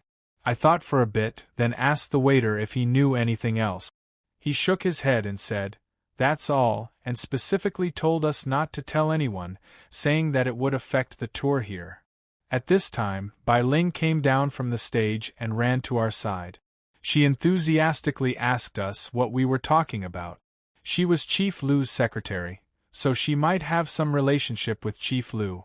Naturally, I didn't say much, and just casually chatted with her. Although the fatty and Bai Ling bickered as soon as they met, Bai Ling's personality was actually quite warm and straightforward. After chatting for a while, she even smiled and asked me how her singing was. Before I could reply, the fatty said with disdain, "How can you sing so happily with that tone-deaf voice of yours? Do you know why we're here? We're not here for sightseeing, singing and going to bars." Whenever this guy talked to Bai Ling, his mouth was full of bullets. I moved back a bit and gave the place to these 2 lovebirds. Bai Ling casually pulled a chair over and sat down. She pouted and said, "Why don't I know? It's not a secret. Chief Lu's map clearly says that it's the Fire God Temple. It says that there's some kind of gem that can't be seen, and the secret that can make people immortal. You can also obtain the power of the Fire God. It's really mysterious." I blanked. I didn't see what Bai Ling said on the map Chief Lu gave me. I glanced at the fatty and casually asked, "What else is written there?" Bai Ling pouted, "It's like a horror novel. It says that people are burned alive, and when they wake up, they can't see anything. I don't know why Chief Lu tore off the latter part. He's probably worried that you guys would be scared after reading it and not dare to go. Come to think of it, people like you should really believe in those kinds of evil and superstitious things. You guys aren't that old, but one knows feng shui and the other is a fortune teller. It's really rare." After chatting for a while, Bai Ling received a call, and said that she had to go to Chief Lu's place to take care of some matters. Then, she smiled and said goodbye to us. After she left, I exchanged glances with the fatty. Before I came here, I had checked the information with the fatty. The information provided by Boss Lu was the same as mine. He only knew the story and half of the map. Boss Lu didn't mention anything else. The fatty spoke first. "Looks like this Lu guy wasn't telling the truth. He tricked us into coming here just like that." I shook my head. Bai Ling might not be telling the truth. It's not that simple. Fatty was stunned and said hesitantly, "Although this woman has a strange temper, she shouldn't be that shrewd. Would she purposely lie to us? His words made me frown. Originally, I was happy to see the two of them being so close to each other. However, the situation was getting more and more complicated. I couldn't see through Bai Ling. If the fatty really had something going on with this woman, it wouldn't be a good thing. I said, "Why don't you think about it? How could this young lady be that naive?" They clearly knew how dangerous this trip was, yet they still came along just for some benefits. They didn't even care about their lives? How could he enjoy the scenery so easily along the way? This Bai Ling definitely isn't simple. You should be mentally prepared. Hearing me say that, the fatty became silent. He thought about it and didn't say anything else. The next day, when the sky was just starting to brighten, we got up and gathered. Facing the morning sun, we embarked on our journey. At the beginning, we could still see an endless stream of tourists. As the journey continued and we left the man-made scenic area, the number of tourists decreased. In the end, there were only a dozen or so of us left. The two tall and sturdy middle-aged men that we met before were called Tang Mingyang and Fan Jichao. Other than the fatty and a few others that I saw the other day, the rest of the team were all arranged by these two people. They were all young lads around 27 or 28 years old. Each and every one of them had straight shoulders and a well-trained appearance. They looked like the retired special forces that Chief Lu mentioned. At this moment, Tang Mingyang and Fan Jichao followed beside Boss Lu and Zhao Yongquan. The group walked in front and led the way according to the map. The fatty, me and Bai Ling walked at the back under the protection of the others. This was also Boss Lu's arrangement. He said that he wanted to protect us and not make any mistake. As we moved forward, the road under our feet became more and more desolate. However, it seemed that someone had walked on the road recently. There was already a narrow path, so we didn't need to waste time to clear a path. At noon, the group reached a canyon. I lifted my head to look at the terrain on both sides of the canyon. My eyes brightened. In the study of feng shui, the method of looking at the earth was to observe the dragon, and the art of observing the dragon was to examine the gorge. It was recorded in the death scripture, "The gorge is where the true feelings of the dragon are found." Without a true dragon, there would be no beautiful gorge, and without a beautiful gorge, there would be no auspicious land. The meaning of this sentence was that by examining the terrain of the gorge, one could see the authenticity of the dragon's vein. If the dragon's vein was real, then the gorge's feng shui would be magnificent. If the gorge's feng shui was magnificent, then one could find a good place with good feng shui. Although this was just a normal mountain dragon's vein, it was different from the dragon's vein that geomasters searched for. However, the true dragon's vein that geomasters searched for was usually hidden in these mountain dragon's veins. When searching for these normal dragon's veins, one might find a trace of true dragon's energy and find the true dragon's vein. The appearance of a normal gorge was characterized by a broken lotus root and a gray line on a grass snake. It was also characterized by a bee's waist and crane's knees. The broken lotus root and the connected silk referred to the flow of water. If there was a meandering river in the gorge, the broken lotus root and the connected silk would appear and disappear from time to time. This meant that there was good feng shui. The gray line on the grass snake referred to the path under the gorge. If there was no path, it could be described as water. The bee's waist and crane's knees referred to the beauty of the gorge being long, but it couldn't be straight. It had to be slightly curved. Wherever there was a gorge, looking at the gorge to find the dragon was a shortcut. As for the gorge in front of us, the mountain range on the left rose up, giving the feeling of a loop. From the study of feng shui, this was called the welcoming gorge. The mountain range on the right was separated from the mountain range, giving the feeling of giving way. This was called sending the vein. All in all, this gorge was long and slightly curved. The mountain ranges on both sides were sending and receiving, sandwiching and carrying. It was well guarded, and the water was clearly divided. Moreover, the mountains on both sides were lush with vegetation, as if they were covered with a blanket. This kind of terrain was called the Crimson Brook Gorge. It was a good place with good feng shui. If we could find an auspicious cave in this gorge, we would be able to ensure our descendants' prosperity. In the past, I had only read about dead knowledge in the death scripture. Now that I saw the scenery in front of me and matched it with my knowledge, I felt that this trip wasn't in vain. Feng shui also changed because of the environment. In modern society, good feng shui was usually found in remote places. Normally, it was rare to see one. If a feng shui master wanted to find the dragon, he had to go to every dangerous secret territory. This gorge was really long. If we wanted to find the dragon vein, we would have to go there and slowly search. I wasn't in a hurry. As we approached the gorge, there was a river blocking the way. When Chief Lu and the others reached the river, they stopped and signaled us to rest. When we stopped to have lunch, Tang Mingyang and Fan Jichao sent some people along the river to find a way to cross the river. Half an hour later, the people returned. They said that they couldn't find a way to cross the river. There was a suspension bridge not far from here, but it was damaged. Chief Lu asked if we could swim across. Fan Jichao, who hadn't been smiling, said in a low, muffled voice, "This water is strange. I just tasted it and it's salty. Moreover, under the sunlight the water turns black. According to my experience, this river is around 40 meters wide, and it should be more than 100 meters deep." As soon as he said that, Bai Ling exclaimed in disbelief, "This should be a small river. How could it be 100 meters deep? Even the Yellow River and Yangtze River aren't that deep." Tang Mingyang explained with a smile, "If the water turns black, it means that the area where the sunlight shines is very shallow. There's a deep water area underneath that the sunlight can't penetrate. Usually, the water area that turns black is more than 100 meters deep. Moreover, the situation in the deep water is complicated, and we don't know the creatures in the water.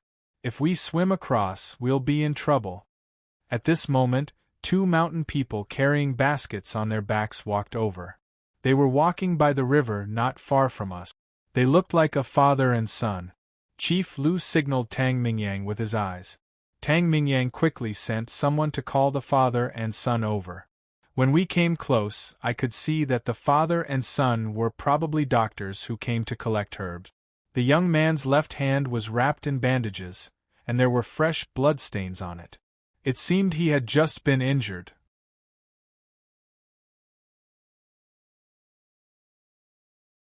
Chapter 53. Grandpa Mountain God? Hearing the words of a fellow villager, our group of people only laughed. The people Chief Lu had gathered this time were not simple. They were either retired Special Forces soldiers or Taoist priests with profound cultivation like Zhao Yongkuan.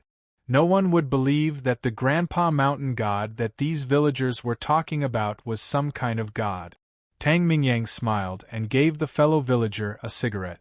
Then, he asked, "Brother, the Grandpa Mountain God you're talking about, could it be the Shenangjia barbarians that people have been talking about?" Tang Mingyang's words were not steady and sounded like he was making fun of them. The young villager's son angrily glared at Tang Mingyang, but the villager didn't seem to care. He continued to blabber, "What barbarians? I've never seen them before. Grandpa Mountain God isn't a human, he's a god. You guys look like you have a lot of people, but if you dare to offend Grandpa Mountain God, I'm afraid you won't even have enough to eat." When he said that, Tang Mingyang became even happier. He looked pleasantly surprised. "Are you talking about a tiger?" Looking at his expression, his eyes were shining. He was probably thinking about entering the mountain to catch a tiger and eat its penis. This time, the good-tempered villager finally pulled a long face. "Why don't you guys listen to me? We villagers don't know much, but we wouldn't think that a tiger is Grandpa Mountain God. Don't think that I'm kidding you.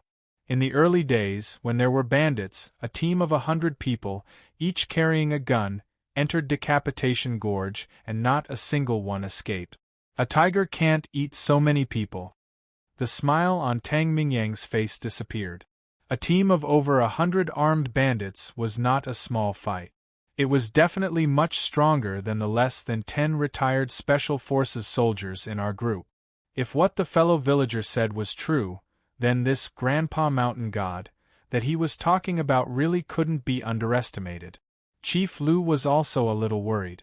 Zhao Yongquan, who was standing not far from him, asked, "Chairman Zhao, what do you think this Grandpa Mountain God they're talking about is?" Zhao Yongquan waved his hand carelessly and said, "The foolish people in the countryside can even call yellow skin immortal Huang. This Grandpa Mountain God is probably just a wild spirit from the old forest. There's nothing to worry about. If we really meet him, we'll just get rid of him." While talking, Zhao Yongquan didn't lower his voice. "Not only did I hear him, but the father and son also heard him." The young man with the bandage on his arm said angrily, "Dad, let's go. Why are you talking to them so much? They can't even cross the river. Even if they want to die, Grandpa Mountain God won't accept them." The old man put his basket back on his back and looked like he was about to leave. However, after taking 2 steps, he turned around and said in a serious tone, "You city people, listen to my advice. Don't play around by the river. Once it gets dark, go back. Don't talk about the decapitation gorge. Just this river is dangerous enough. You won't be able to cross it." Originally, we found the father and son to ask about crossing the river. The so-called Grandpa Mountain God could be treated as a joke, but crossing the river was a matter in front of us. We couldn't joke about it. Hearing the father and son say that we can't cross the river, Chief Lu couldn't sit still anymore. He quickly walked over and stopped the fellow villager who was about to leave. Without saying anything, he stuffed a stack of money into his hand and politely asked about the dangers of the river. Money could move the gods. The father and son, who originally had a bad expression on their faces, were now much more amiable. The young man was busy counting the money while the old man said, "You're quite knowledgeable, unlike them who only know how to talk big." Then, he glanced at Zhao Yongquan. Zhao Yongquan was enraged. However, Chief Lu was asking him questions, so he couldn't do anything. His face turned green. "The people in our village call this river the Yellow Spring. Why is it called that? Because the water is strange. This river isn't very long, only 20 to 30 li long. However, the upper part of the river flows out from the karst cave underground. The lower part flows into the karst cave and flows out from underground. Then, it flows back underground.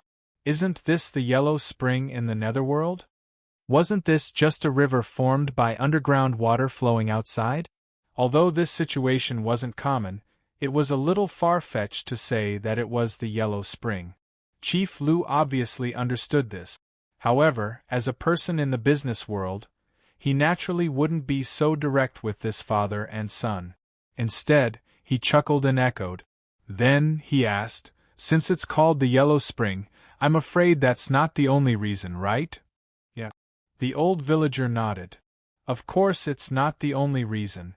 What's even more strange is that we always see dead people in this river.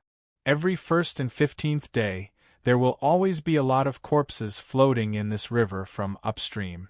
They float all the way until they finally enter the karst cave downstream. If this isn't the Yellow Spring, then what is it?" This time, no one thought that the old villager was talking nonsense.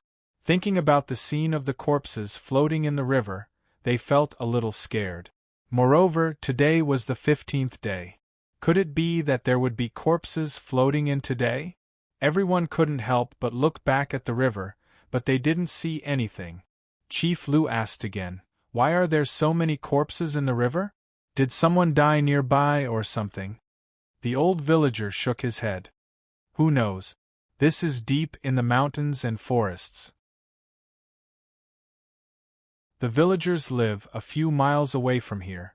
Even if someone died, they wouldn't be sent here. The elders in the village all say that this river leads to the underworld.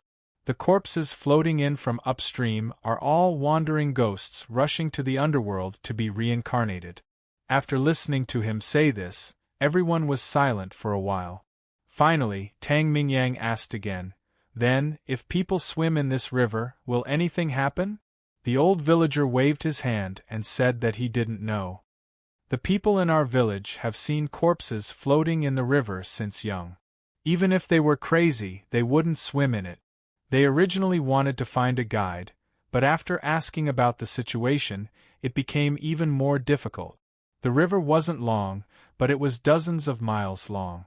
Moreover, there were mountains on both sides of the river. If we took a detour, we would have to go around the river for dozens of miles. Then, we would have to go to the mountains on both sides. Who knew if there would be other dangers waiting for us in the deep forest? Seeing our hesitant faces, the young man, who looked around 17 or 18 years old, wanted to say something. However, as soon as he opened his mouth, the old villager scolded him and made him shut his mouth.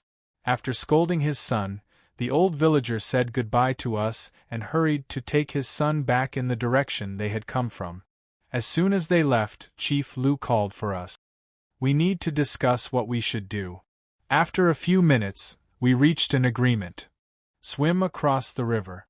The old villager's words sounded strange, but the people in our team didn't believe in it. Or, they believed in it, but they weren't afraid of it. At most, there would be corpses floating in the river. At most, we would be careful not to drink the river water. What else could we do? I didn't have any objections. We had just set out not long ago, and we couldn't let this river scare us. After making the decision, Fan Jichao waved his hand and called a young man surnamed He. He took out 2 coils of rock-climbing rope and tied them to a big rock by the shore. Then, he tied one rope to Xiao He's waist as a safety rope, while he held the other one in his hand. After everything was done, Xiao He didn't seem to be stingy. He smiled at us and jumped into the river. He then swam to the other side. The retired soldiers in the group could swim easily, but the rest of us couldn't. That was why we had to get someone to pull a rope to the other side of the river. That way, those of us who couldn't swim well could hold on to the rope and walk forward safely. Of course, the most important thing was to find someone to check if there were any dangers lurking in the river. When Xiao He swam, we watched him nervously. He swam left and right, then plunged into the water for half a minute. Everything was normal. We didn't see anything strange. We finally calmed down. Xiao He gave us an okay gesture. Then, he pointed at the other side of the river and swam toward the other side. The river was around 40 meters wide. Moreover, the weather was good, so we could see the situation on the other side of the river, let alone Xiao He in the river. We could clearly see each of his movements. Seeing that Xiao He was only 7 or 8 meters away from the other side of the river, we all heaved a sigh of relief. However, right at this moment, Xiao He suddenly sank. The river bubbled twice, then calmed down. At first, we thought that Xiao He had plunged into the water and was ready to swim to the other side. However, after waiting for a minute, we still didn't see him. Fan Jichao's face changed. He hurried to pull the 2 ropes.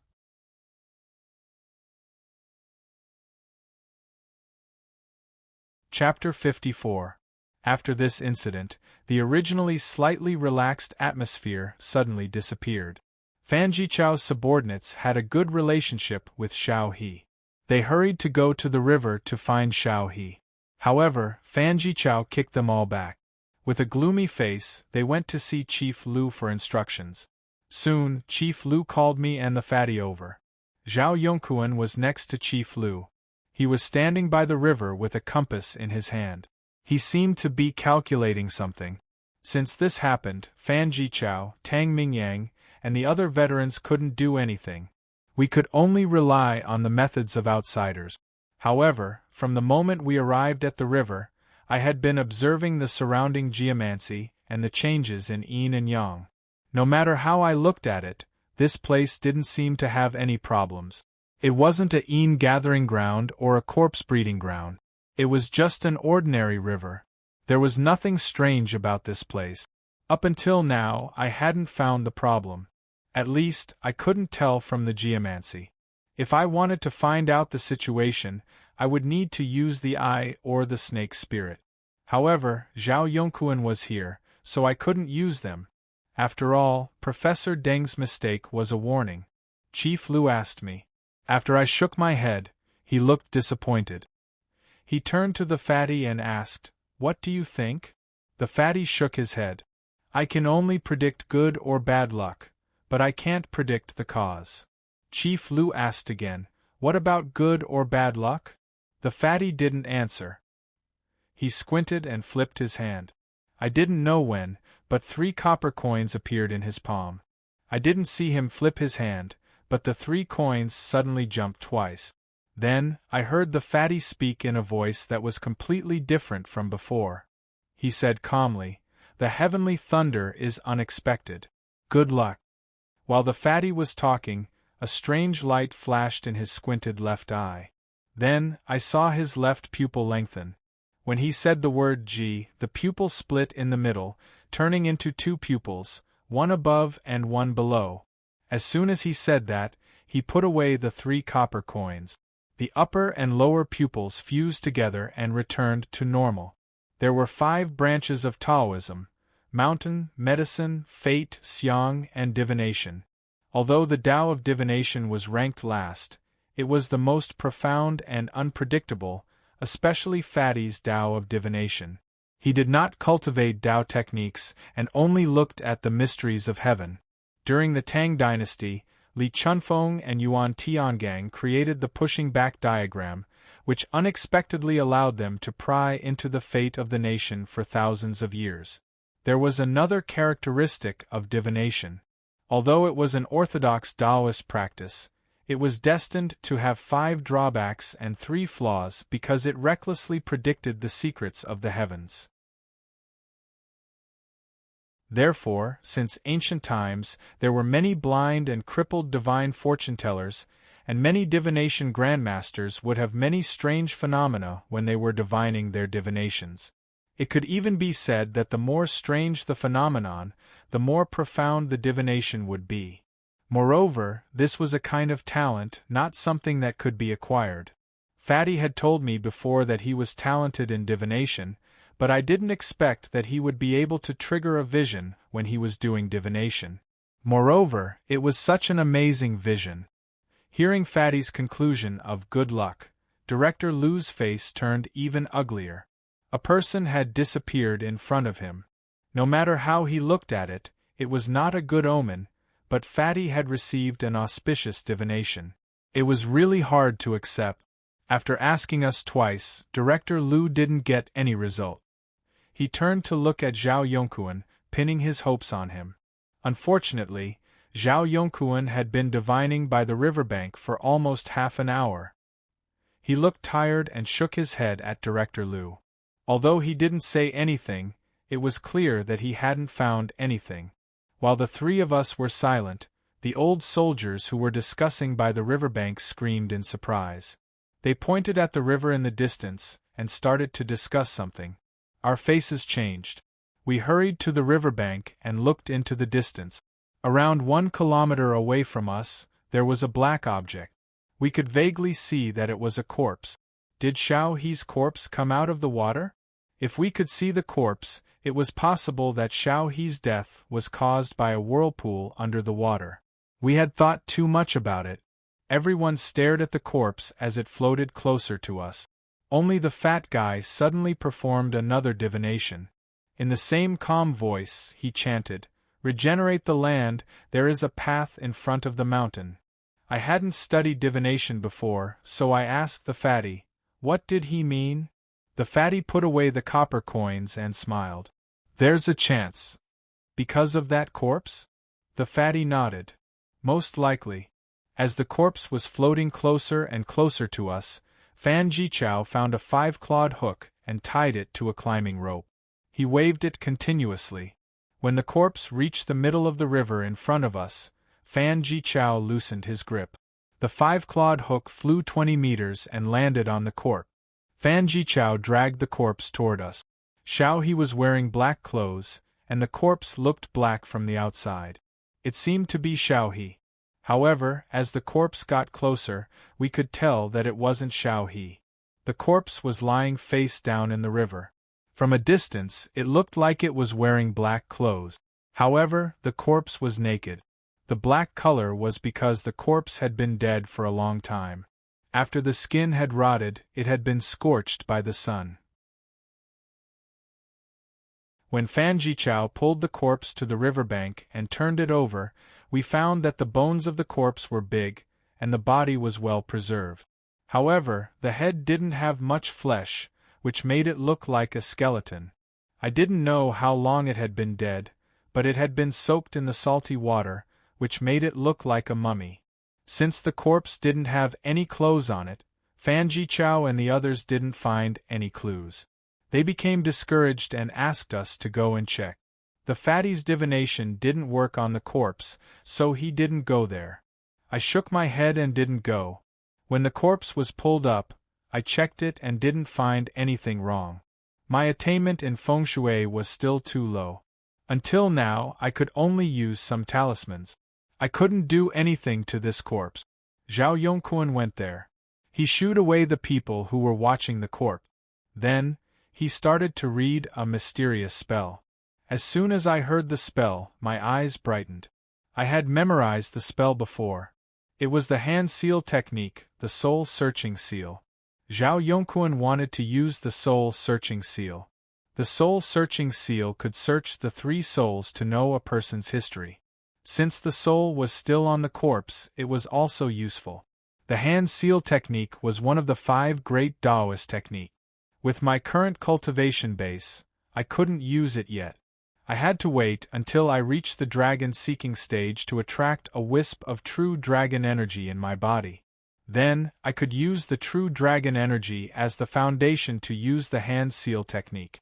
It seemed that Zhao Yongquan's cultivation base was at least at the connecting acupoints realm after the dragon-seeking stage. After chanting a long and tedious incantation, Zhao Yongquan stretched out both of his hands and continuously changed their shapes in the air. After a series of gestures, he finally put his left palm up with 3 fingers together and his right palm facing inward, ending with 2 fingers side by side. Then, he pressed down fiercely.